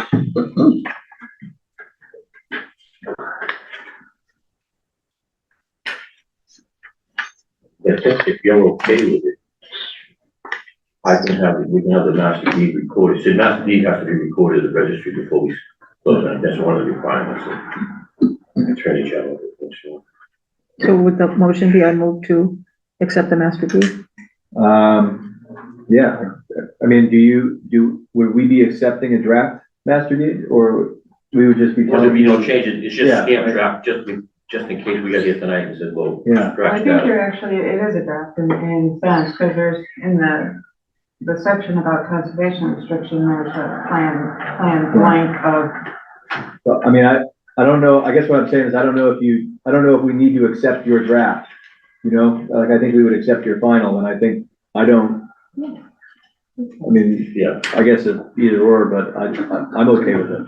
And I'd like to go around the Well, there's no room. reason you can't approve that, that would be the final. Yeah, well, I just, we're not gonna make a change. We're not making any Yeah, change, yeah. we're not making any changes to it. So again, I guess entertain a motion to approve the draft submitted Are for, we talking about the master deed or? Yeah, the master deed. Master deed. Seems like confusion for what it really is, but Sure. I guess it's gotta be that way. so, So Luke, I'll second. second. Robert, I guess we're in discussion. Do you have a question or no? Okay, let's go around the room and go. Cindy King, aye. Carol Hofstas, yes. Corbett Deering, yes. Yeah, Andrew Griffith, yes. So I think we're okay and good to go. You guys perfected and finished the draft. And then Phil will do our best to work with you on your side. But the deed, my deed is fine, the age-restricted draft was. Yeah, I think so. Yeah, I guess we didn't vote on it, but I don't, Too much work for you. didn't have an issue with You can it. do that for $500. That's awesome. Thank you very much. All right, folks. Have a good night. That's So in the you're other gonna one. vote to approve the draft it is as Good well? night. Yeah, I mean, I guess Okay. we'll entertain a motion. Is that a comment from Lori? Yes. The motion is good to accept pending legal review on the master deed. Okay? So if you want to add, So moved. I'll second it. Second it. So we have an amendment to the motion pending legal review. In discussion, if there's any comment, otherwise. Cindy King, aye. Carol Hofstas, yes. Corbett Deering, yes. Okay, and then, so I guess we can vote. I get, my only thing with voting on Mr. Colmetta's was he doesn't really address the conservation restriction. I agree, So, it's very simple. Well, it's, and he expressed a wish to try to move towards, exploring our willingness to waive that, I think that's probably the best option here because, to waive it. yeah, because it's not a realistic situation that can Right, should we be make a motion executed. to waive in these terms of conservation the restrictions intent of the pending bylaw. legal review? Yeah, I mean, I guess there's a few different ways we could skin the cat. I'm not opposed to that. It sounds like we're not sure if we're gonna get a full legal review. Maybe we'll be able to approach town council tomorrow and just say, hey, what do you think? Lori does seem to think that we can administratively do it. I tell you that I did forward this to Kieran and he is forwarding it to Adam. Not promising anything, but he'll have it so that I see it here. I think they have to wait till they get a legal review because this is beyond our capabilities. Yeah, I guess per Cindy's suggestion, we could approve it pending a legal review. And if the legal review says no, I mean, it's a Yeah, tentative. but that's the thing I don't like. I hear words like pending, temporary, okay? People rely on that. People buy mortgages and Yeah, change money, and what happens if it was a mistake or somebody messed up? And All right. we have run into that. Yes. And I don't know. I mean, I'm sorry, I was really upset when I heard about a temporary occupancy permit. That's a public safety issue, there's nothing temporary, particularly on a new building. It either is occupiable or it's not, Sure. So just real quick, I don't know. So I hear Robert, I hear Cindy, Carol, do you have any perspective or thoughts? Well, I'm kind of leaning with Robert that, Me too. Okay. the pending and the thing, people I think we buy condos in. we gotta wash our hands with this. This is not something we can do. So I think, Yeah, I mean, I think we need the legal opinion because So we're for- not lawyers. and hopefully we'll have it yeah, shortly. so I guess maybe we make a motion to move 3.4 to our next scheduled meeting of May 11th. Right. And I so, think so. and we'll, hopefully there'll be an update there and we'll do the best we can with the information we have. All we can do is our best, but Yeah, we understand the situation, sure. but we're not quick to. So I'll make the motion that we move 3.5, review 108 Pittsburgh age restriction, draft development deed restriction to our upcoming May 11th meeting. Yes. I'm seconded. Second, go around. Cindy King, aye. Carol, yes. Robert Therian, yes. Thank you. Okay, so we have done 3.5, 3.6, and 3.7. So, Beth handed to me, Beth, would you mind giving a brief update as I find that piece of paper about 3.7 Cedar Road? Okay, so this is something that, just look out word of caution, the public hearing is not been opened, but in the background, but I've been working with a consulting engineer who's been conducting the peer review. And all of this will be discussed on May 11th. But what has happened is the peer review consultant has expended almost the entire budget. And there is still remaining attendance at the public hearing to be. Yeah, we have to pay him for it. So he's written a request and it was in your packet. It's a request to amend the original contract. And in that request, supposedly he explains why, and he gives a dollar amount. Now, this was all came into my inbox this morning. So, I felt it was important for tonight's meeting because the board needs to know whether he's going to attend on the 11th or not. Your consultant normally will attend. Right. So, in the meantime, I corresponded with the engineer of the applicant, and he is asking the board to take no action on this request tonight because he needs time to discuss it with his client, basically. So a lot has happened, but I did want to bring it up tonight without talking about any details of the application. How did this happen with the, How did he expend the budget? yes, Well, I asked for an itemized, list, and I also told him to stop work in email. You can't come to the meeting if the money's not there.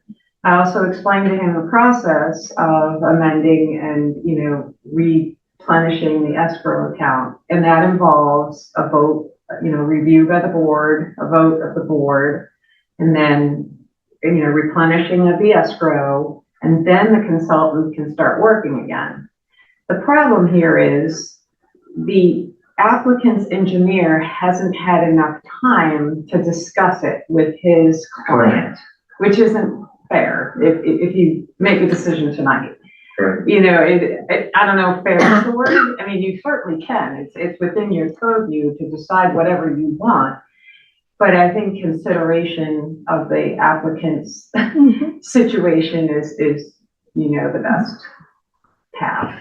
So he wrote an email late during the meeting, and he just hasn't had the opportunity to, discuss it yet. So you can, he's asked the board to take no action on it tonight, and he feels that there's ample time to address the escrow account, the unfunded escrow account. So, At the public hearing, I guess. I understand everything that's going on here, but,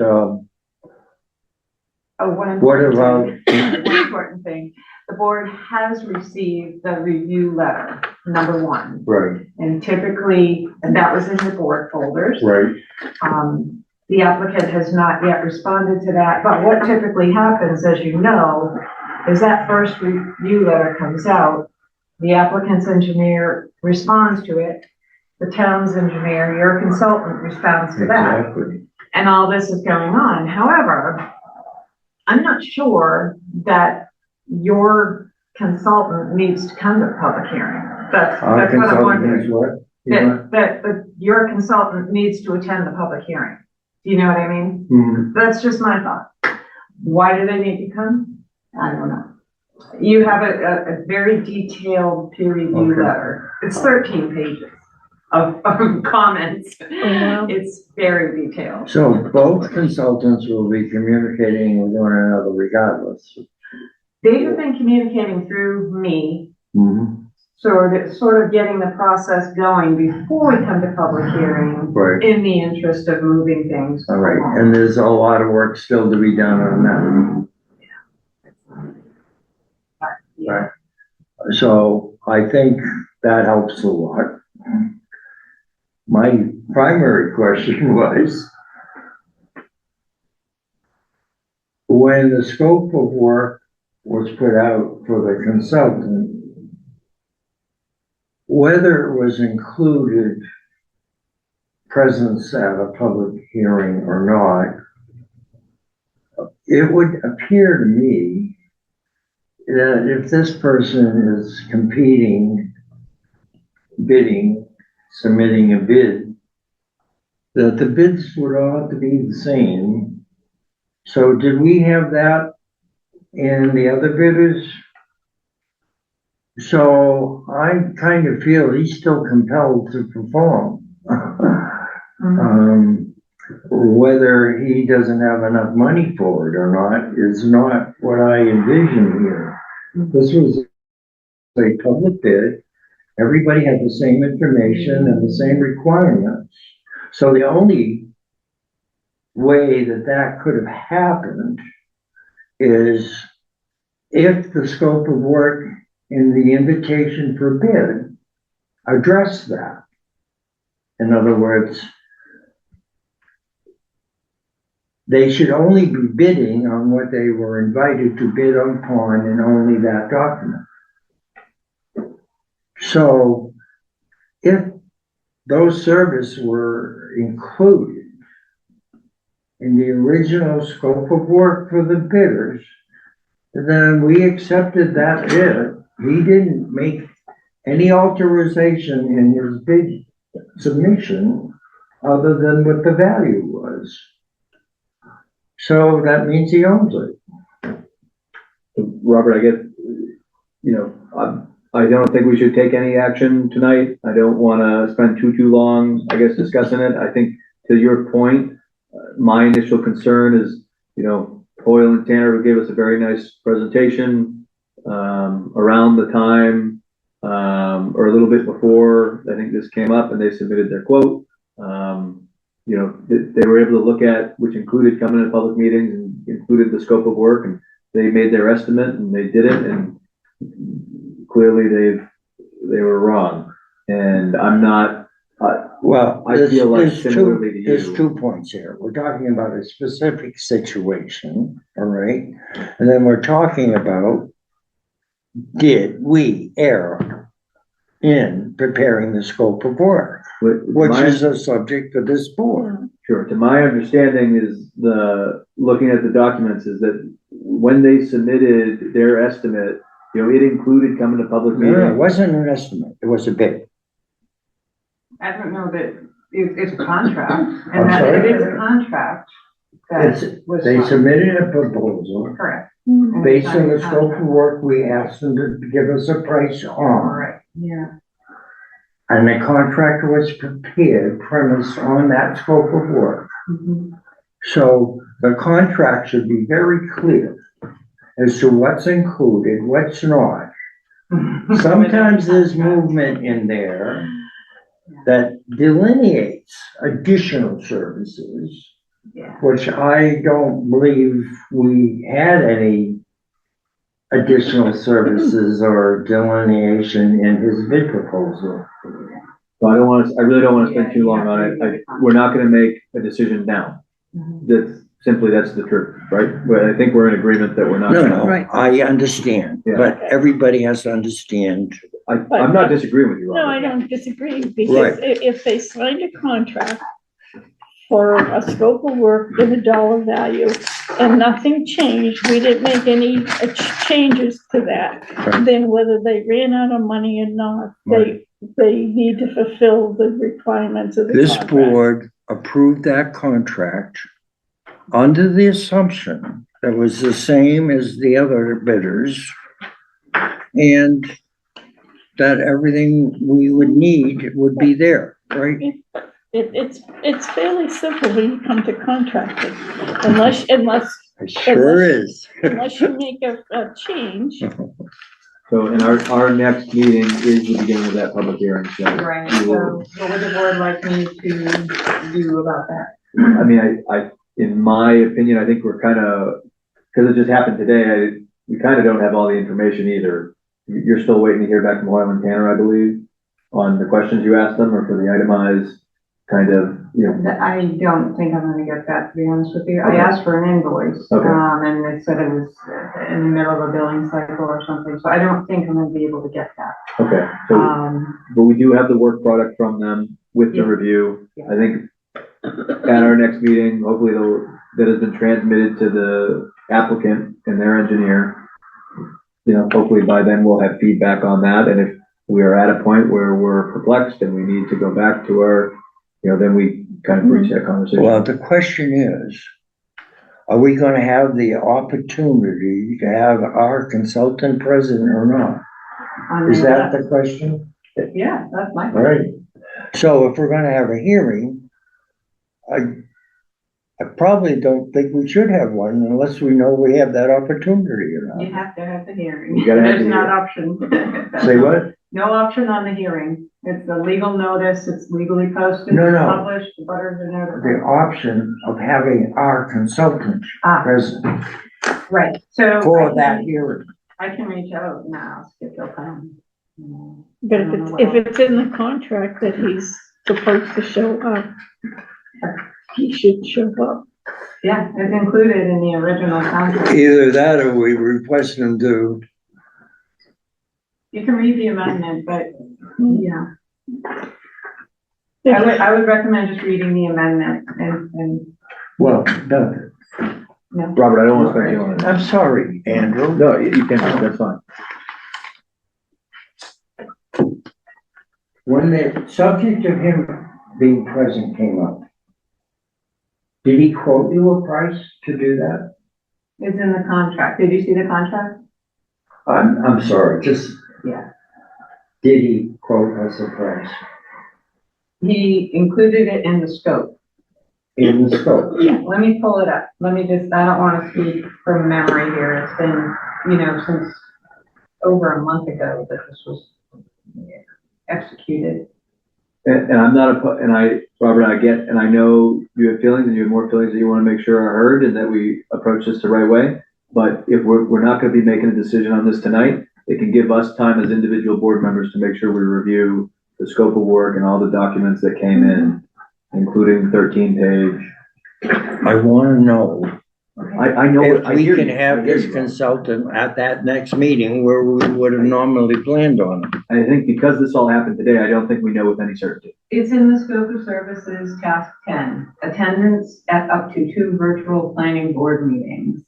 It says it in the scope of services in the signed contract. But there is a line called assumptions. This proposal is based on the following assumptions. Consultant will be granted 1 site visit, which we did. Submission of all documents relating to the preliminary subdivision hearing. And then I don't know what that's all about, but anyway. And then there's some little clause in here that he pointed out. Services outside the scope outlined above will be charged at standard hourly rates. What else is there? There's something else in here. Sorry. I don't know. The scope does include it. Let's just go with that. And if, you know, but you can't, if he's. He was required to have 2 public meetings. Planning board, there's going to be. So he was required to have 2 public meetings, so he should be present. Does the attorney generally look at these contracts before they're signed? No. So we don't have attorneys reviewing contracts before they're signed. No. Town administrator reviews them and signs them. Maybe Beth, we could ask if you would be willing to send an email to our consultant and say the board has some questions about your overage. Okay. We would really appreciate it if you would be willing to come to this next meeting and we can, discuss Could be present at May 11th. at May 11th, conveniently, which is the public hearing. But also, if he is interested, if he is asking us for more money to do more work, we as the board have, I don't even know if it's mixed opinions. We have strong feelings and concerns about it and would like to talk to him about what he's done. And hopefully he would honor it and show up. If he doesn't, then we'll have to address it at that time. Okay. So, are you guys amenable to that? Yep. Okay. Okay, so that's 3.7. Correspondences. Notices from Townsend and abutting towns. Our new clerk. Okay, should I read the other towns or should I read, I would think you have the license to choose okay, your favorite town or other Alright. towns. And I would, in the interest of your voice and our ears, if you, and this is a I'll be hard brief, skill to I'll do, be yeah, brief. yeah, just hit the high level. I just have a question about the folders. One is town board decisions, certificates, and, Townsend and other town notices. That's all of them? There's a lot in there, so. if you- Yeah, there is a lot. Okay. There is a lot, but just do this. All right, I'm gonna read all the highlights. other towns, and if I need to open another folder and start reading, let me know. Just so we can go home tonight. Okay. All right, we have one from Groton, and they had the public hearing on April 23rd at 7 PM in their town hall to consider special permit and major site plan review regarding personal wireless services facility, site plan review, and a tower com CPRV, whatever that is.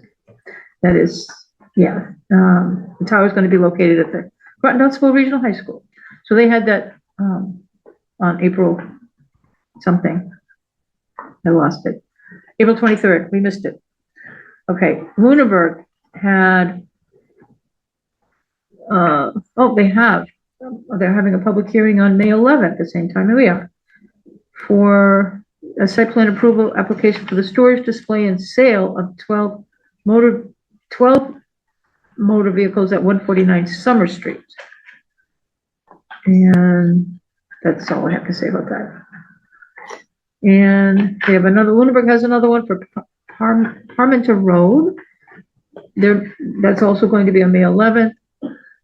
They have 2 stormwater permit applications covering 12 single-family house lots at multiple addresses at Parmenter Road, as well as multiple addresses on Ruth Street.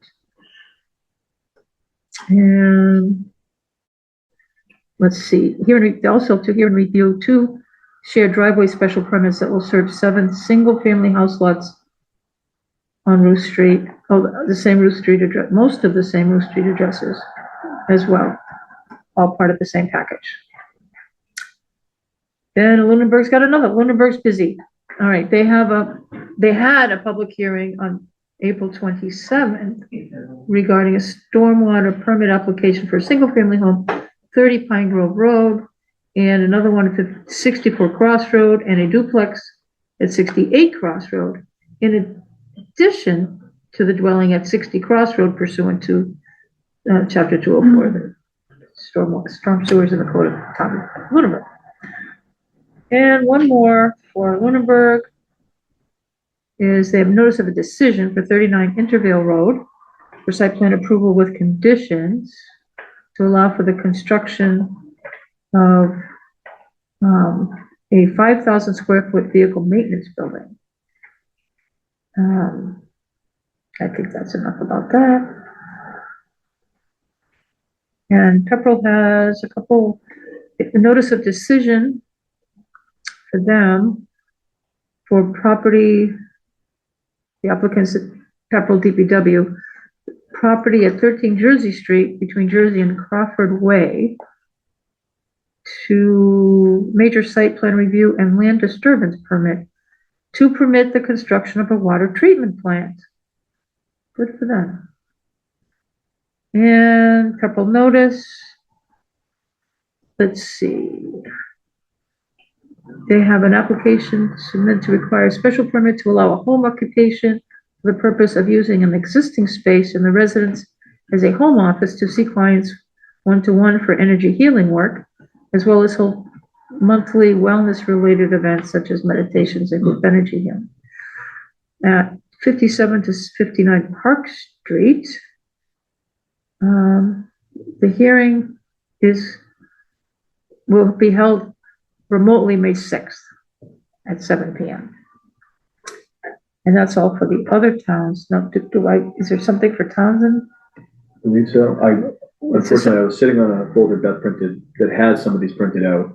Okay. I don't know if it's easier on your computer or if. Oh, no, I got an 18 Main Street stormwater certificate. Should I read that? Is that? Just high level. Okay.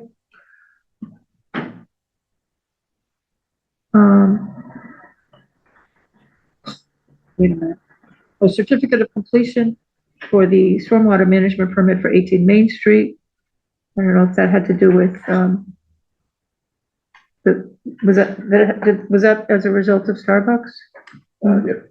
Okay. All right. We were invited to the CPC meeting, on April 30th. I think, I don't know if anybody went to that, but, the CPC had a meeting for them to go over it in Q&A for. Yeah, Robert is technically the chair. On what? You're the chair of the CPC, Yes, Community Preservation, okay, So yeah, so, we were well represented. yes. I was drafted. You were drafted, okay. All right, and that's all I have for those. All right. Excellent. Beth normally does print out a folder, and I was just sitting on it unwittingly, so you should have that going forward. So that 4.1, and it seems like that included 4.2. So 4.3, this is kind of a fun one, a culmination of things that we have worked on as a planning board. The Mass DOT hosted the road safety audit, which is the RSA. Oh, they did. They did. I attended, Beth attended, Lori attended for the select board. It was well attended in my opinion. Yeah. There was representatives from Townsend, Highway, Police and Fire. Great. Groton had, I believe, Police and Highway. Pepperell had Highway, Police and Fire as well. There was not a representative from the school or any of the local businesses that would be affected by that corridor. But there was a good number of Mass DOT individuals there as well, and the agency who was running the RSA. And the format was we started in this room had generalized conversation about the corridor, strengths and weaknesses to it, some of the challenges as locals that we've experienced. It then was a walk around out of the site and then came back here. You'll see in the portal, there's the agenda, there's kind of the state's analysis of the number of crashes per location. And then there's a generalized printout of, I guess, potential remedies. And as my interpretation of what the consultant for the state said is that their goal is to just look at and say, what is the breadth of options that could happen here? Obviously, funding is a constraint. There's other constraints, but our goal is to represent the state, put together this analysis, and then share these potential options, which may or may not happen depending on who knows what. And certainly, any deadlines or schedules or? As one may assume with the state, there's no commitment anywhere. No, there was a relatively, I don't know, certainly not certain, but shared opinion that certainly like lower tier improvements that the state seemed to have potential funding for and would be willing to do in the short term. And that could be, it sounded like as small as changing some curbing from slanted to vertical. But and I wouldn't expect them to commit this early to specific. No, I just, okay. It's certainly a step in the process. No kidding, we got it going. Meeting with, I'd like to ask Beth. I'm glad there were that many people there because that would give some muscle to it anyway. The other thing that I've had, we talked about this a little bit as a planning board, not too much, but something I brought up with, I think it was Grace from MRPC, and then subsequently the Pepperell, an associate of the Pepperell DPW was there, was just, what are the other avenues to potentially change traffic patterns? And I think one would be potentially doing an overlay district like we did with the MBTA housing, and thinking about as a condition of permit approval would be saying, we want this, we would try to aim for these changes. So with that, as an individual, I talked to the DPW individual, and she shared and asked whoever the Pepperell DPW director is, but asked about the prospect of having sewer from Pepperell come to town if they had capacity in an unofficial capacity, just like, hey, what do you think about this? And they said they would be open to it, because if you're going to do any development there, due to as we discussed, due to the proximity to the river, there's septic challenges. So I guess I share that in the sense of sharing a conversation I had, but also at some point to see if the board has an appetite to consider that, or see upon the direction of the select board in regards to this roadway and potential avenues to improve the traffic pattern, what they may have for a direction. So and Beth, I don't know if you have any comments or thoughts from attending the RSA or takeaways. I think you covered it great. Okay. And I don't know if there's any questions of the board members. I mean, well, thanks for doing that. That was great. Sure. It was a big step. Well, it was something, and you're excited, and credit to the select board at the time who pushed for the DLTA, for the MRPC to do the corridor analysis that helped spur with our pushing the RSA for the corridor from the state. So we're gonna hear the future, this is just gonna be an ongoing, So this will be ongoing? all the players rather than waiting on all the players. We have all the players now. Yeah, to a certain extent. I think once the RSA comes out, my hope would be that the select board and us will be able to look at it and say, hey, what makes the most sense to try to do next? The state's going to do some small things, it seems, but are there more, or are there things that we as a town can do on our own? The problem with this is we're doing this conceptual planning now, knowing that it's not going to be funded for probably a very long time. And by the time it's really going to be funded, if it can be funded, it would have been, all this information would be archaic. I think you can do projections. Yeah. No, we have to do something, so at least we're doing that. What the traffic counts, which there's we have a long history of the numbers for traffic counts, and we can, I'm sure that there's there's a way to estimate how to increase that number per Well, year. hopefully, And, even though there may be a master plan for everything, there'd be some components we could implement, with smaller grants, just to make improvements subtly or whatever. So we gotta start somewhere, and I think we did a good job. and the state might come up with money. Oh, no. Well, No, only if you wanna pay That's my more. late night joke. Okay, sure. but if we don't have much with the DLTAs as they come across, if it's not something we've been thinking about and, then we're not in a position to execute on something if an opportunity does arise in the future, so. Oh, there might even be subtle modifications that we could handle our own as a town too. Or at least lean on the RSA, lean on the studies we've done and apply for grants for the For highway department. or- Small parts of it. So I've had the question for a long time, is Groton and Pepperell interested in working on a plan for the other end of town? Are they actively involved, or is it Townsend is the one who's just keeps asking and we're just? So I can't answer that. Most of the problem is in Groton, it's not even in Townsend, so. And when you look at the crash layout, there's a lot in front of the high school, because you got, the entry and exit, but then there's way more in front of the Proctor Road, Right. which is Groton and the border of Pepperell. Right. Of course, border of Townsend as well, but, much more in those towns. So they were present. I get a sense that, everyone at that meeting talked very passionately about the challenges that we all experience there, and to the point where you experience them so often, sometimes you just accept them as normal. And I would think if we as a board or if the select board gave us the direction, I would think we could probably work together with those towns to, continue to push something along and, see what other avenues there would be. But we'll wait to see what the RSA looks like. Yeah. And discuss then, I think, and, That's great. and then just kind of keep it as a focus and, much like the other things in front of us. And So is there any follow-up or what happens next? We don't know.